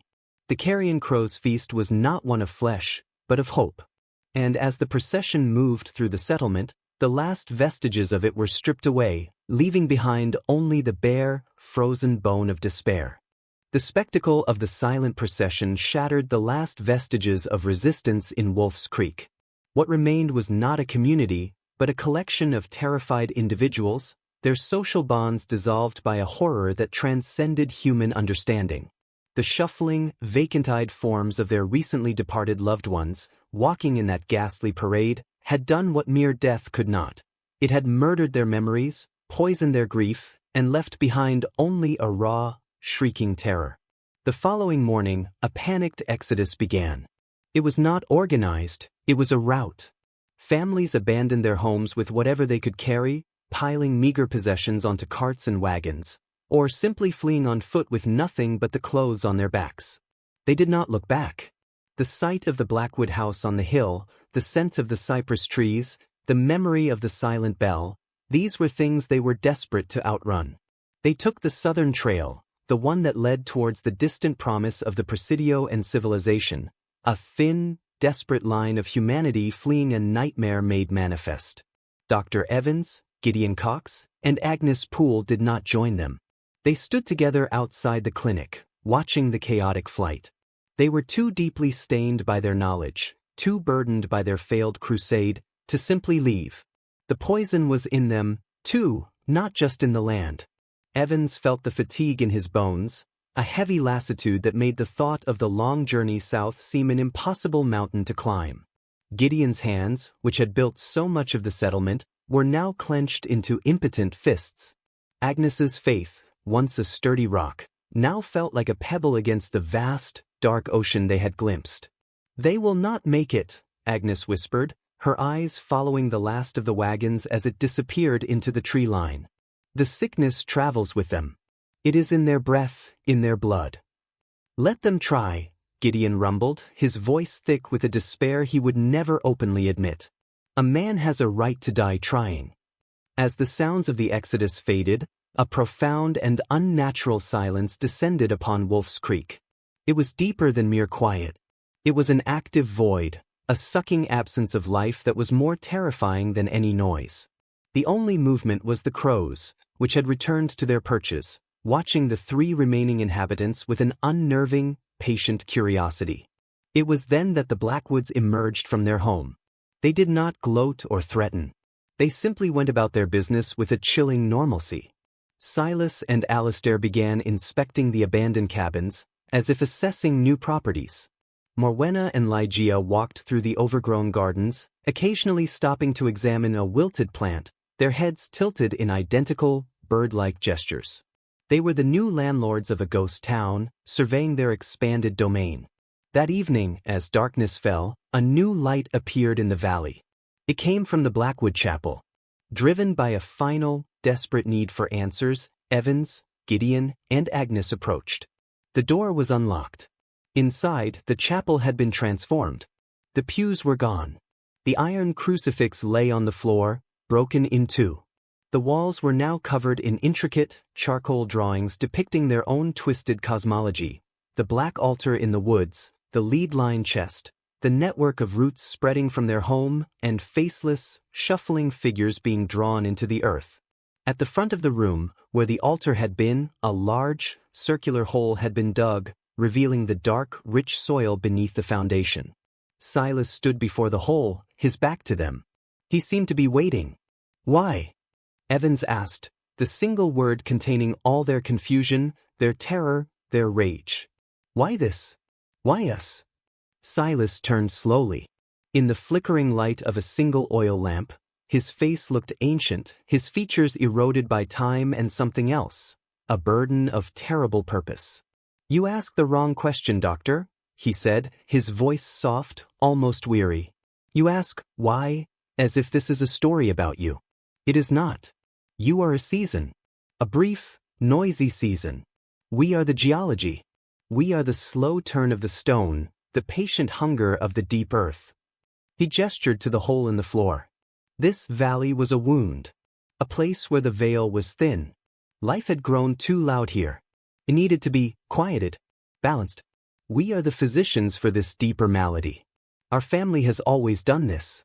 We find these thin places, these screaming places, and we bring them the peace of silence. "You call this peace?" Gideon snarled, gesturing around at the desecrated chapel. "It is the only peace that is eternal," Morwenna's voice came from the doorway. She and her children stood there, blocking the exit. "The peace of the returned, the digested, the still. Your God promises a noisy, singing eternity. We offer a far greater mercy, an end to the clamor of being." Ligeia stepped forward, her dark eyes fixed on Agnes. "You feel it, don't you?" the girl said, her voice a perfect, chilling echo of her mother's. "The tiredness. It is not a sickness. It is an invitation. To lay down the heavy burden of your soul. To stop." As she spoke, Evans felt the lassitude in his own body intensify, a sweet, seductive call to simply cease struggling, to let go. He fought it, clinging to his anger and his reason. But he saw the fight going out of Agnes's eyes, saw Gideon's shoulders slump. The Blackwoods were not going to kill them. They were going to convince them to die. They were offering their terrible, silent communion as the only logical answer to a world of pain and noise. They were the undertakers for the soul of the valley itself, and they were now offering their final, most profound service to the last 3 patients. The seductive pull of the silence the Blackwoods offered was a tangible force in the desecrated chapel, a psychic undertow threatening to drown the last flickering embers of their will. Dr. Evans felt it as a physical weight, a delicious promise of an end to the fear, the struggle, the relentless, gnawing dread. To simply stop. To let the profound fatigue that had infested his very marrow finally claim him. It would be so easy. Next to him, Agnes Poole had sunk to her knees, her face a mask of weary surrender, the crucifix hanging limp from her fingers. Gideon Cox leaned heavily on his axe, his breath coming in ragged gasps, his eyes closed as if in prayer or farewell. But something within Evans, the core of scientific rationality that had defined his life, rebelled against this sweet, suffocating nihilism. It was not peace they offered, it was annihilation. It was the victory of the void over the vibrant, chaotic, and beautiful struggle of existence. "No," he whispered, the word a dry rasp in the silent room. He forced his head up, meeting Silas's patient, ancient gaze. "You are not physicians. You are a cancer. You do not balance, you consume. You call it silence, but it is the silence of the grave you dig for the world itself." The flicker of something, annoyance? Pity? Crossed Silas's impassive face. "You still cling to the noise. A pity. It will make the transition more difficult for you." It was then that a new sound intruded upon the oppressive quiet, a sound so foreign and unexpected that it took a moment for Evans to place it. It was the jingle of harnesses and the crunch of wagon wheels on the rocky track. And voices. Human voices, raised in argument. The Blackwoods turned as one towards the door, their perfect, unified composure broken for the first time. The spell was shattered. Agnes stirred, her eyes clearing slightly. Gideon's grip tightened on his axe handle. A moment later, the chapel door was pushed fully open. Standing there, silhouetted against the twilight, was Constable Ruiz, and beside him, a man Evans recognized as a clerk from the Land Grant Office in Monterey. Behind them were a handful of armed, nervous-looking men from the Presidio. Ruiz's eyes swept the scene, the broken crucifix, the charcoal drawings on the walls, the hole in the floor, the three haggard settlers, and the pale, staring Blackwoods. His face, usually a mask of cynical boredom, was a mixture of confusion and official indignation. "¿Qué diablos pasa aquí?" he demanded, his hand resting on the pistol at his belt. He looked at Evans. "Doctor? We heard stories. Madness. People abandoning their claims. We came to see." The land clerk, a fussy man in spectacles, peered around Ruiz's shoulder. "There are procedures.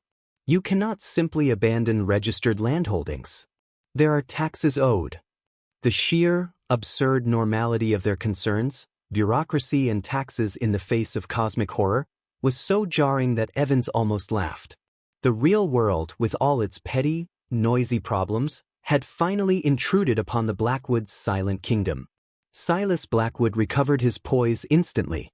He stepped forward, becoming the respectful, somber undertaker once more. "Constable. A misunderstanding. The settlement has been struck by a fever. A brain fever. It causes hallucinations, madness. These good people," he gestured to Evans, Gideon, and Agnes, "are sadly afflicted. We were merely trying to comfort them." Ruiz looked from Silas's calm face to Evans's desperate one. He was a practical man. He dealt with bandits and drunks, not with whatever this was. The broken crucifix and the strange drawings unsettled him, but they were not a crime. Abandoned homesteads, however, were a problem for the crown. "A fever," Ruiz repeated, skepticism etched on his face. "It is a lie." Gideon roared, finding his voice again, fueled by the interruption. "They are murderers. Sorcerers. They make the dead walk." One of the soldiers behind Ruiz crossed himself. The land clerk took a step back, his eyes wide. Silas sighed, a performance of weary benevolence. "You see, Constable? The delirium speaks through him. It is a tragic sight." Ruiz was caught. He had no evidence of any crime he understood. He had the testimony of three people who looked half-mad with exhaustion and fear, and the calm, rational denials of a respected tradesman. His duty was to order, and the only order he could impose here was a superficial one. "I am placing this settlement under my authority," he announced, his voice regaining its official bluster. "Doctor, you and your friends will come with us. We will find you shelter and rest. Senor Blackwood, you and your family will remain here. Do not trouble these people further." It was a defeat disguised as a rescue. They were to be taken away, categorized as fever victims, their testimony invalidated. The Blackwoods would be left in peace, the sole rulers of their silent, poisoned valley. As Ruiz's men gently but firmly took Evans, Gideon, and Agnes by the arms to lead them out, Evans locked eyes with Silas one last time. There was no anger there, no triumph. Only that same, infinite patience. They were not being defeated. They were being tidied away, their noisy, inconvenient resistance swept aside by the mundane machinery of the world they were trying to escape. The Blackwoods had not won a battle, they had simply outlasted another season of discontent. And as Evans was led from the chapel, he knew with a sickening certainty that the silence would remain. It would grow. And one day, it would spill out from Wolf's Creek to seek new valleys to quiet. The journey south to the Presidio was a blur of jolting wagon wheels and hushed, fearful conversations. Dr. Evans, Gideon, and Agnes were treated not as rescuers, but as survivors of a catastrophe, their harrowed faces and fragmented testimonies proof enough of some terrible trauma. Constable Ruiz, pragmatic to his core, filed his official report: mass hysteria and abandonment due to contaminated water source and ergot poisoning in the grain supply at Wolf's Creek settlement. It was a neat, scientific-sounding conclusion that required no belief in the supernatural and absolved the Crown of any responsibility. The Blackwoods were mentioned only in passing as the undertaker family who remained at their post, providing essential services until the end, their steadfastness held up as a model of frontier fortitude. Evans, his spirit broken and his body aching with the lingering malaise, tried for weeks to tell his story to anyone who would listen: the Presidio's commander, a visiting Franciscan friar, other doctors. He was met with polite skepticism, patronizing concern for his mental well-being, or outright dismissal. The world was not ready for a truth so dark. Gideon, stripped of his purpose, took work as a ship's carpenter in the coastal town, his hands shaping wood for vessels that would sail to places where the silence had not yet taken root. Agnes Poole, her faith shattered, found refuge in the kitchen of the mission, her knowledge of herbs now used for cooking, the deeper mysteries locked away behind a wall of resigned sorrow. For a year, life moved on. The official story became the accepted history. Wolf's Creek was a cautionary tale about the perils of isolation and bad grain. But the three who knew the truth carried the valley within them like a dormant infection. Evans would start at the sound of a crow's caw. Gideon would have nightmares of warm, black roots twining around his limbs. Agnes would sometimes smell the scent of cypress and decay on a sea breeze, miles from any such tree. It was a traveling trapper, a grizzled man who traded furs at the Presidio, who brought the first whisper of its return. Over a bottle of aguardiente, he spoke of a strange emptiness in the northern valleys. Game's gone scarce, he slurred. Whole stretches of forest, quiet. Not a good quiet. A dead quiet. And there's a smell, like flowers on a coffin. A cold not tightened in Evans's gut. He sought out the man the next day, pressing him for details. The trapper described a narrow valley, 2 days' ride north of the old Wolf's Creek site, where a new settlement had sprung up, a hopeful little place called New Haven. He'd gone there to trade, but found the people listless. Like they was all sleepwalkin', he said. And they had a new undertaker. A tall, quiet fella. Came with his family not long before the game left. Evans didn't need to hear the name. He knew. The hunger had not been sated. The Blackwoods had simply exhausted one larder and moved to the next. The silence was spreading. He found Gideon mending a fishing net on the dock. He told him what he'd heard. The old carpenter said nothing for a long time, his gnarled fingers never ceasing their work. Finally, he looked up, his eyes old and tired. "We didn't stop it," he said. "We just left it to get bigger." Agnes, when Evans found her, simply nodded, a grim acceptance in her eyes. "I have dreamed of it," she said quietly. "I have dreamed of the woman who drinks from empty cups, offering water to strangers." A terrible, resigned resolve settled over the three of them. They had failed once. They were older, wearier, poisoned by their knowledge. But they were the only ones who knew what was happening in New Haven. They were the only ones who had looked into the heart of the silence and, however briefly, had not wholly succumbed. To do nothing was to condemn another community to the same fate. Their preparations were simple. They acquired a wagon, supplies, and weapons, not to fight the Blackwoods, for they knew that was futile, but to survive the journey. They were not an army, they were a warning, a quarantine sign to be erected at the border of a plague zone. The journey north was a descent into a memory of dread. The land grew increasingly familiar in its desolation. The vibrant greens of the coastal hills gave way to the muted, grayish palette they remembered. The air grew still. The birdsong ceased. They passed the overgrown turnoff that led to the corpse of Wolf's Creek, but did not take it. There was no need. The sickness had moved on. After 2 days of travel through the unnerving quiet, they reached the rim of the valley that housed New Haven. The sight that greeted them was a grotesque parody of Wolf's Creek's final days. The settlement was newer, the cabins less weathered, but the same listlessness hung over it. A few figures moved slowly between buildings, their movements devoid of purpose. And there, on a small rise at the far end of the valley, stood a familiar, 2-story structure of raw, new timber.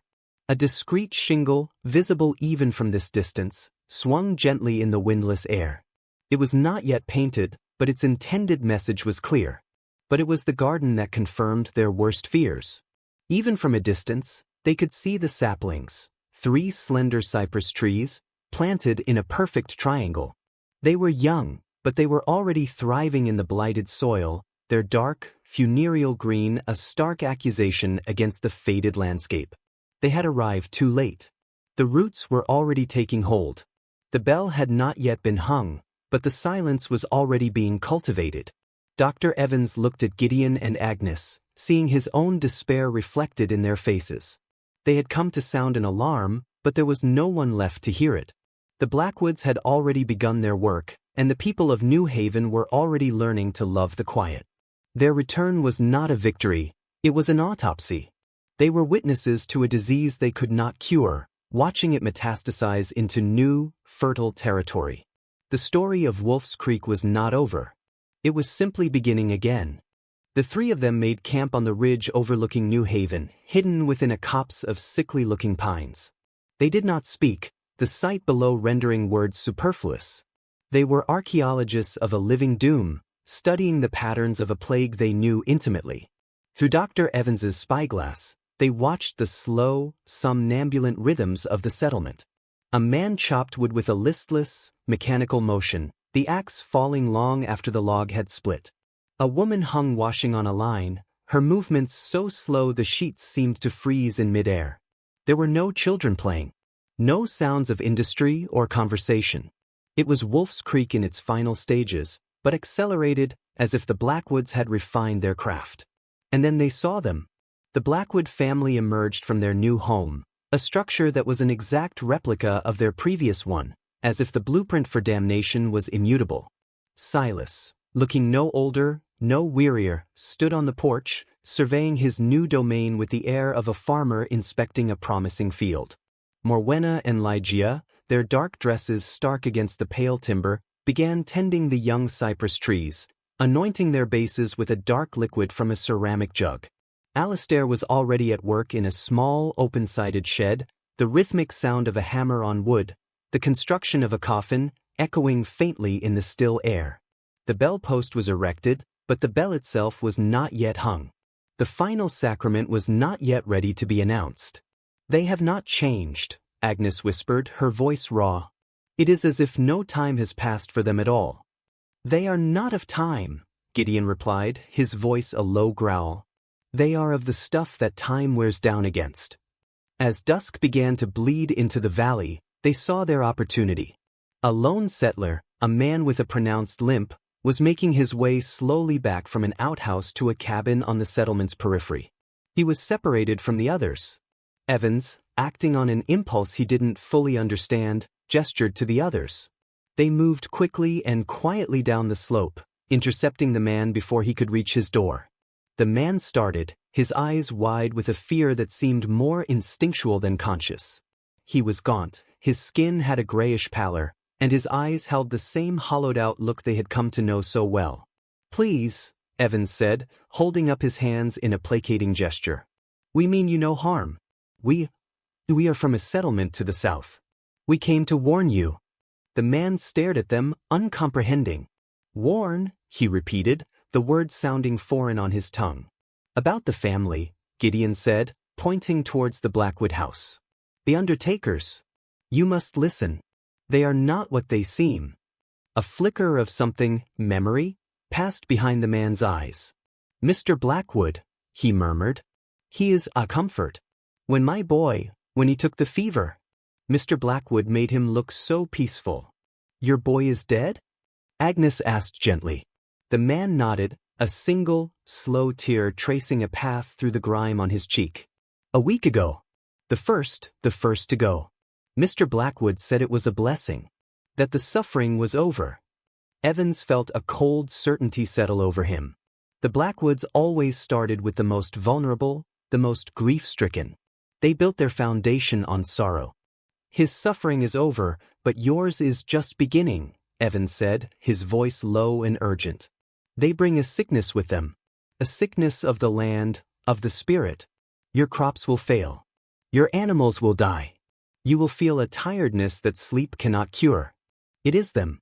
They are poisoning this valley. The man's brow furrowed, as if trying to grasp a complex mathematical formula. Poison? No, the sickness was already here. They help. They take the pain away. He looked towards the Blackwood house, and a strange, beatific smile touched his lips. The woman, she gave me a tea. It makes the dreams quiet. It makes the memories soft. Morwenna's cure was already being administered. She was not healing the body, she was anesthetizing the soul. You have to fight it, Gideon insisted, grabbing the man's arm. You have to leave this place. Before the bell is hung. The man pulled his arm away, his expression shifting from confusion to a dull resentment. Leave? Go where? This is my land. My boy is here. He looked at them with sudden suspicion. You're the ones from the south. The ones with the fever in your minds. Mr. Blackwood said you might come. He said you carried the madness with you. The brilliance of the Blackwood strategy was breathtaking. They had preemptively discredited any potential opposition, framing the truth as a symptom of the very sickness they themselves caused. They had made sanity itself seem like delirium. Please, Evans begged, a last, desperate attempt. Just look at us. Look at what happened to us. This is your future. But the man was already retreating, shuffling backwards towards his cabin, his eyes fixed on them with fear and a strange, pitying contempt. You should go, he mumbled. You'll disturb the peace. We have peace here now. He closed the door, leaving them standing in the gathering dark, the silence of New Haven pressing in on them from all sides. They had tried to sound the alarm, but the intended recipients had been deafened by a false serenity. The Blackwoods were not just physical undertakers, they were the undertakers of hope, of resistance, of the very will to live. They had made this man a willing citizen of his own demise. As they trudged back up the ridge, defeated once more, Evans knew with a crushing finality that they could not save New Haven. The infection was too deep, the patients in love with their own sickness. They were not fighting a family, they were fighting an idea, the seductive, terrible idea that silence was preferable to suffering, that non-existence was the ultimate peace. And against such an idea, reason, passion, and even love seemed like nothing more than noisy, irritating distractions. The keepers of the threshold had already been welcomed inside, and the door was closing behind them. Retreating from New Haven felt less like a strategic withdrawal and more like a funeral procession for their last shred of hope. They established a permanent camp in a high cave overlooking the valley, a grim observatory from which to document the end of another world. They were chroniclers now, not saviors. Dr. Evans began a new journal, its pages a cold, clinical record of the plague's progression, a desperate attempt to impose order on the unraveling of reality below. He started with the environmental decay. He noted the date the creek running through New Haven first showed a visible oily sheen. He documented the progressive browning of the conifer needles on the ridges, starting from the Blackwood property and spreading outwards like a stain. He recorded the cessation of bird life, the disappearance of squirrels and rabbits, the day the last mosquito ceased its whine. The valley was being systematically sterilized, its vibrant chaos replaced by a sterile, inorganic order. Next, he turned his spyglass on the social structure. The Blackwoods, he noted, never forced their services. They simply made themselves the only available comfort in a world increasingly defined by loss. The first death in New Haven that they did not handle was a middle-aged woman who died in childbirth. The family, in their grief, attempted to bury her themselves. Evans watched the husband dig the grave, his movements clumsy and despairing. The next day, the man was seen talking to Silas Blackwood for a long time.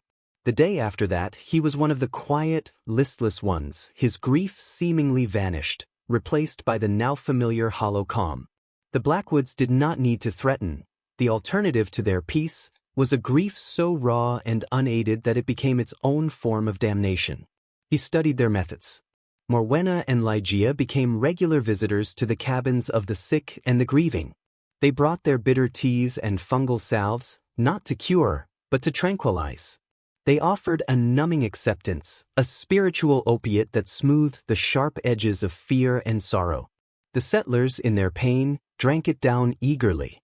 Alistair, they observed, was not just building coffins. He was also crafting small wooden amulets, twisted, root-like figures similar to the ones Evans had seen him carving years before. These were given to children and the elderly, who would clutch them tightly, their nervous chatter stilled into a placid, unnerving silence. The most chilling entry in Evans's journal concerned the harvest. They witnessed it only once, through a gap in the shutters of the Blackwood preparation room, riskily approached on a moonless night. It was a young man, dead from a fall from a roof. The procedure was the same as with the Dobbs boy a lifetime ago: the extraction of the pituitary fluid, the removal of the eyes, the replacement with the cloudy, green orbs from the jars. But the efficiency was now terrifying. It was no longer a ritual, it was an industry. Silas, Morwenna, Alistair, and Ligeia worked in seamless, wordless concert, their movements a well-rehearsed ballet of desecration. The lead-line chest was brought out more frequently now, and the midnight journeys to the woods began again. They had found a new altar, a new mouth to feed. Gideon, meanwhile, used his knowledge of wood and land to understand the physical mechanism of the blight. He ventured down under cover of darkness to the periphery of the settlement, taking soil samples and examining the roots of plants. He found the same black, warm roots he had discovered in Wolf's Creek, already spreading from the young cypress trees. They were a mycelial network, a subterranean nervous system for the silence, leaching vitality from the soil and pumping back a psychic poison. He tried to chop one, bringing his axe down on a thick root near the creek. The axe bounced off with a metallic ring, barely leaving a scratch. The root, in response, seemed to pulse, and a wave of intense, soul-crushing despair washed over him, so powerful he dropped the axe and fled, vomiting at the edge of the tree line. The land itself was now an active defender of the plague. Agnes documented the death of the spirit. She saw the last prayer service cease, the rough-hewn cross outside the settlement's gathering hall knocked over and left to rot. She saw the light of curiosity die in children's eyes, replaced by the placid acceptance of the elderly. She saw the bonds of community, the shared labor, the communal meals, the simple acts of kindness, wither and fall away, replaced by a collection of isolated individuals, each trapped in their own private, medicated quiet. The Blackwoods had not just killed the people, they were methodically dismantling the concept of peoplehood itself. Watching from their cave, the three of them felt a horrifying clarity emerge. The Blackwoods were not monsters in the sense of being chaotic or bestial. They were the opposite. They were agents of a supreme, anti-vital order. Theirs was a cosmology where life was a violent, noisy mistake, and death was not an end, but a return to the primordial, silent state from which it had errantly sprung. Their funeral business was a factory for this conversion process, turning the messy, complex energy of human life into the clean, silent fuel for their ancient, hungry god. Wolf's Creek and New Haven were not tragedies, they were successful experiments. And as Evans closed his journal each night, the question that haunted him was no longer, how do we stop them, but how many more valleys? How many more towns? How long before the entire world learns to prefer the silence? They were not just witnessing the end of a settlement, they were charting the anatomy of a plague that could consume creation itself. The seasons turned, a meaningless cycle in a valley where life no longer followed their rhythms. A year passed in the grim observatory of their cave. Below, New Haven had completed its transformation into a perfect, silent diorama of death in life. The last flicker of independent activity had ceased months ago. The settlers, or what was left of them, moved only to perform the most basic functions of sustenance, their faces smooth and vacant as stones in a riverbed. The Blackwoods were now the only ones who seemed truly alive, their movements purposeful, their dark forms the only points of definition in the bleached-out landscape. The bell had never been hung. It was no longer needed. The silence was now self-perpetuating. Dr. Evans's journal was full. He had documented the plague's life cycle from infection to terminal stasis. There was nothing more to learn, only the grim certainty of the outcome. The knowledge was a lead weight in his soul. He, Gideon, and Agnes were the last repositories of a truth that was being systematically erased from the world, one valley at a time. It was Gideon, his body finally succumbing to the cumulative toll of age and despair, who fell ill first. It was not the creeping malaise of the valley, but a swift, brutal pneumonia that filled his lungs with fluid.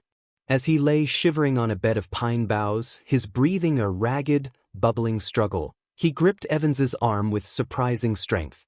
"Don't let them have me," he rasped, his eyes blazing with a last spark of the old fire. "You know what they'll do. You know what I'll become. Promise me." Evans promised. He and Agnes cared for him as best they could, but they had few medicines, and his body had no fight left. When Gideon Cox finally passed, his last breath a faint rattle in the profound silence, the two survivors were faced with their most terrible duty. They buried him themselves, high on the ridge, far from the poisoned soil of the valley. It was back-breaking work, digging a grave in the rocky earth. They wrapped him in a blanket and lowered him into the ground. Evans said a few words from a half-remembered Bible verse, the sounds feeling small and foolish against the immense, listening quiet. As they shoveled the dirt back over their friend, they both knew this was more than a burial. It was a declaration of war. It was a refusal to surrender even one more soul to the economy of silence. The act seemed to break a dam within Agnes. That night, by the small, shielded fire, she began to speak, her voice thin but clear. She spoke of her childhood, of things she had not thought of in decades, the smell of her mother's bread, the feel of sun-warmed grass, the sound of her father laughing. She spoke of the first time she had fallen in love, of the heartbreak that had felt like the end of the world but had, in fact, been proof that she was alive. She spoke of the patients she had helped bring into the world, the messy, bloody, miraculous noise of birth. "They want us to forget," she said, her eyes reflecting the flames. "They want to make us ashamed of the noise, of the feeling, of the struggle. But the struggle is the point. The noise is the song. This," she gestured to the world around them, "this silence is the real perversion." She asked Evans for paper and a pen. For the next several days, she wrote. She did not document facts or observations. She wrote a testament to life. She described the taste of wild strawberries, the crushing grief of loss, the simple joy of a shared meal, the exhausting, beautiful chaos of a thriving community. She wrote of Wolf's Creek as it had been, flawed, hard, and often cruel, but vibrantly, noisily alive. She wrote it all down, every messy, glorious detail she could remember, as an antidote to the forgetting, a bulwark against the serene, smiling void the Blackwoods offered. When she finished, her hands trembling with fatigue, she gave the sheaf of papers to Evans. "This is our witness," she said. "This is the proof that we were here and that we fought. That we loved and lost and made noise. Do not let it be lost." Agnes died in her sleep a week later, a quiet, natural end that felt like a blessing. Evans buried her next to Gideon, his heart a stone of solitary grief. He was the last one, the final keeper of the record. He spent the next month completing his own work. He bound his clinical journal and Agnes's testament into a single, thick volume, using the last of his leather supplies. On the first page, he wrote a title, a treatise on the quieting sickness, and a testament against the silence. He wrote a final entry, a summation of all he had learned, not just about the Blackwoods, but about the world they sought to destroy. "They are not evil in the way we understand it," he wrote, his hands steady despite the tears that blurred his vision. "They are a force of cosmic entropy, given thought and purpose. They believe they are healers, curing the universe of the fever of life. And perhaps, on a scale vaster than we can imagine, they are. But we are of the fever. Our brief, bright, noisy lives are the only meaning we will ever have. To surrender that for their peace is not salvation. It is a betrayal of the very star stuff that made us. I do not know if this record will survive. I do not know if anyone will ever read it. But if you are reading this, know that we were here. We lived. We fought. We loved. And in the end, we chose to be a fleeting, beautiful noise in the infinite silence, rather than become a part of the silence itself. He sealed the book in an oilskin pouch along with his spyglass and a few other relics of their vigil. He chose a different cave, higher and more hidden, and concealed the pouch deep within a fissure in the rock, marking the spot only in his memory. He was now the last living soul who knew the full truth. And he knew what he had to do. He could not stop the plague. He could not save New Haven. But he could ensure that the record of its destruction, and the testament to what was lost, would endure. His final duty was to become a messenger, to carry the warning beyond this valley, and to hope that somewhere, in the noisy, messy, living world, someone would be listening. Leaving the high cave felt like stepping out of a tomb and into a world that was itself a grander, more elaborate sepulchre. Dr. Evans shouldered a light pack, containing only the barest necessities. The heavy, oilskin-wrapped truth was hidden in the mountain's granite heart. His own heart felt equally stony, a fossil of the man he had once been. He was the last witness, and his final task was to bear his testimony into a world that had already proven itself deaf. He did not head south, back towards the false safety of the Presidio. That path led only to dismissal and the slow erosion of his own certainty. Instead, he turned north and east, skirting the rim of the New Haven Valley, aiming for the vast, uncharted interior. If the Blackwoods were moving, they would follow the veins of human hope, the new settlements and mining camps that were the bleeding edge of civilization's noisy advance. He would become a wandering prophet of doom, a voice crying in a wilderness that was becoming increasingly literal. His journey was a pilgrimage through a dying land. The blight from New Haven had spread farther than he had imagined. He passed through valleys where the trees stood gray and leafless, not from winter, but from a deep, internal rot. Streams ran sluggish and thick with a slimy algae that smelled of metal and spoilage. He found the remains of a trapper's camp, the man's body curled inside his lean-to, not decomposed, but mummified, his skin stretched tight over his bones, a look of serene acceptance on his desiccated face. In his hand was one of Alistair's twisted wooden amulets. Evans walked for weeks, his body growing lean and hard, his mind sharpened by solitude and a purpose that bordered on obsession. He began to find signs, a set of wagon tracks with a peculiar, deep tread he recognized, the occasional feather from an unnaturally large crow, and once, the faint, lingering scent of cypress on a wind that had blown through a past days before. He was on their trail. They were moving, methodically, inevitably, like a glacier of silence.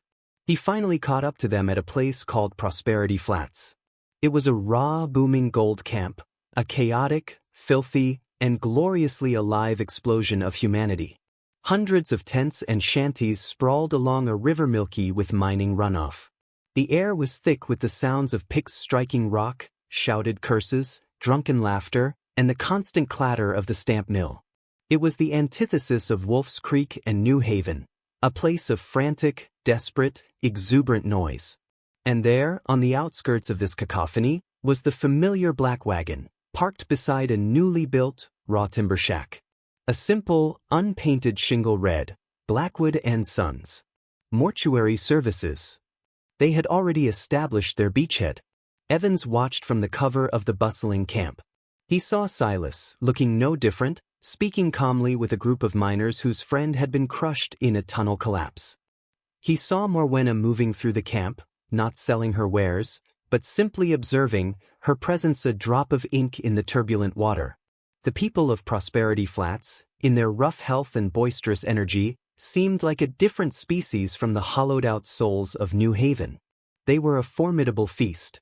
For 3 days, Evans wrestled with his purpose. Should he stand on a barrel and shout his warning to the whole camp? He knew what would happen. He would be laughed at, beaten, or dragged away as a drunk. The Blackwoods' genius was in their timing. They arrived not as conquerors but as a service. They waited for tragedy to strike, for the noise of life to reveal its inherent fragility. Only then would their offer of silence become appealing. His opportunity came, as he knew it would, with the first death. A young man, barely more than a boy, died of fever in a crowded tent. The noise of his suffering, the grief of his companions, it was the crack in the dam. Evans saw Silas approach the tent, his demeanor one of solemn grace. He saw the miners, their bravado shattered by loss, listen to his quiet words. This was the moment. Not a grand proclamation to the masses, but a targeted intervention at the point of infection. Evans stepped out of the shadows and approached the group. "Don't listen to him," Evans said, his voice cutting through the miners' murmured grief. "Send the boy to Sacramento. Bury him yourselves. Do not let this man touch him." Silas turned. His pale eyes met Evans's, and for a fleeting second, there was a flicker of something, recognition, perhaps, and a trace of what might have been respect for a persistent, if futile, adversary. "This man is unwell," Silas said to the miners, his voice calm and reasonable. "He has followed my family from another settlement, plagued by a brain fever.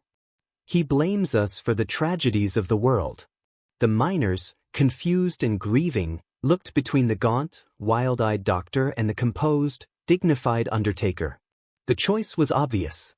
"Get lost, old man," one of them growled, taking a threatening step towards Evans. Evans stood his ground, his eyes locked on Silas. "I know what you are. I know what you do. I have seen it. I have written it all down. The world will know." Silas took a step closer, his voice dropping so only Evans could hear. "You are a testament to the resilience of the noise, Doctor. A fascinating, if ultimately insignificant, anomaly. You have carried your truth like a burden. But truth is a flame, and it needs oxygen to burn. Here, there is only the weight of the deep earth. Your words will be forgotten. Your record will crumble to dust. The silence is patient. It has already won." There was no malice in his tone.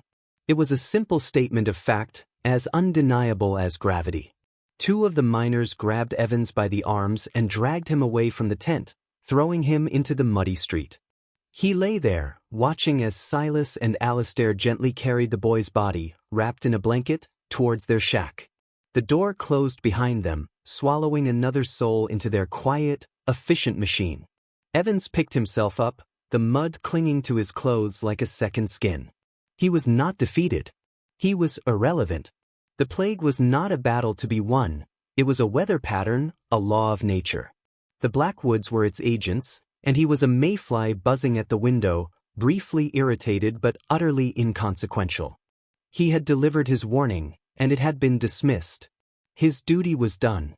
He turned and walked away from Prosperity Flats, not as a victor or a vanquished foe, but as the last echo of a world that was already passing away, his footsteps the only sound in a gathering storm of silence.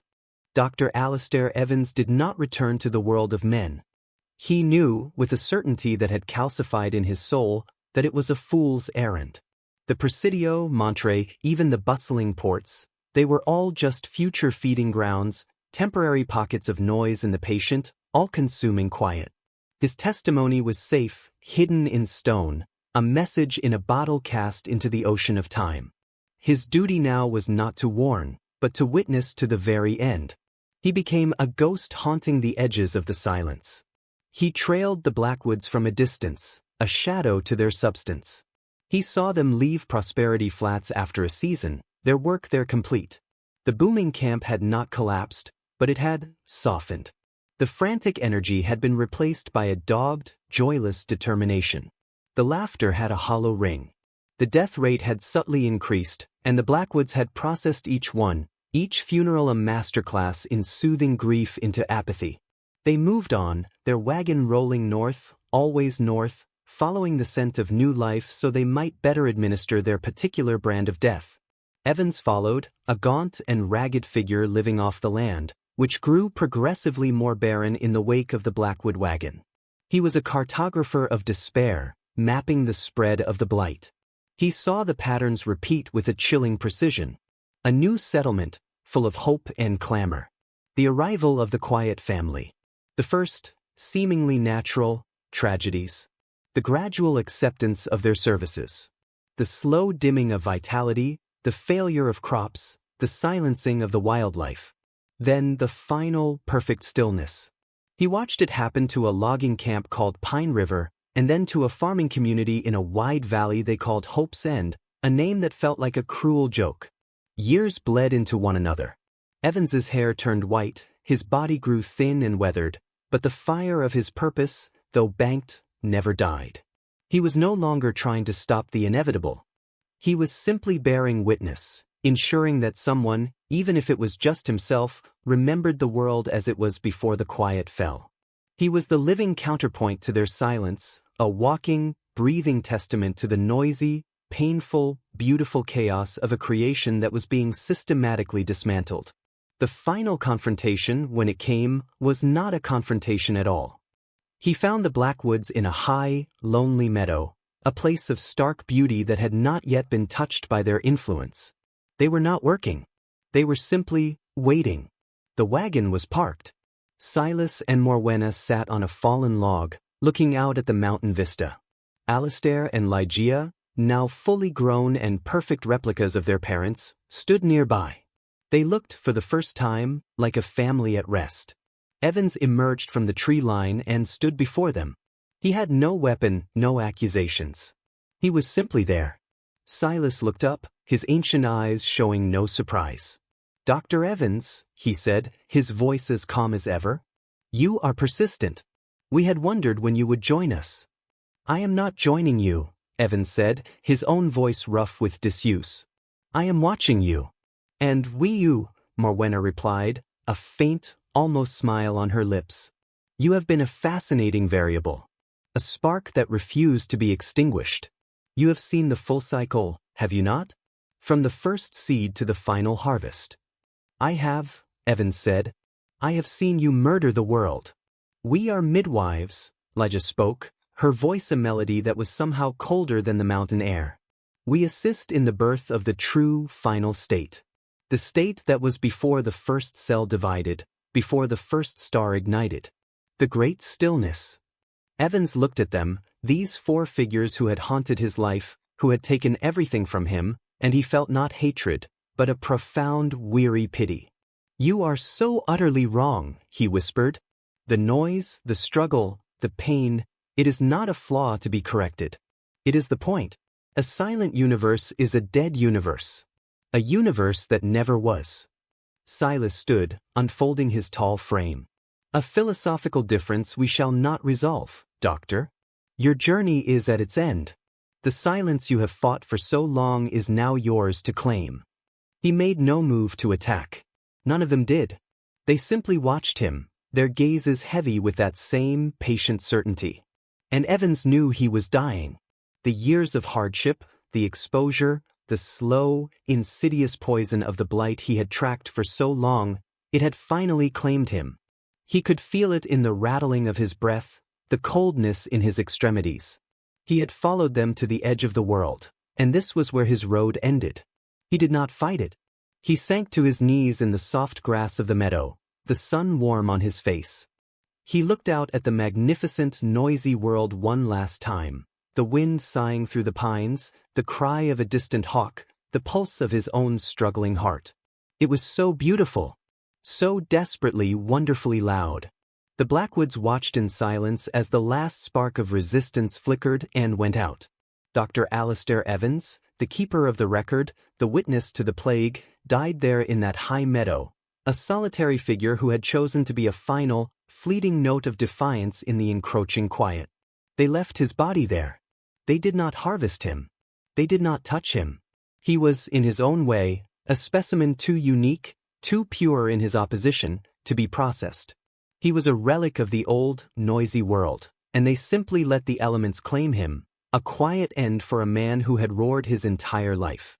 And as the Blackwood wagon rolled on, seeking new valleys to quiet, the only sound left in the meadow was the wind, which, to a careful listener, might have carried the faint, fading echo of a story, a warning, and a testament to the beauty of a noise that was, season by season, being forever erased from the earth.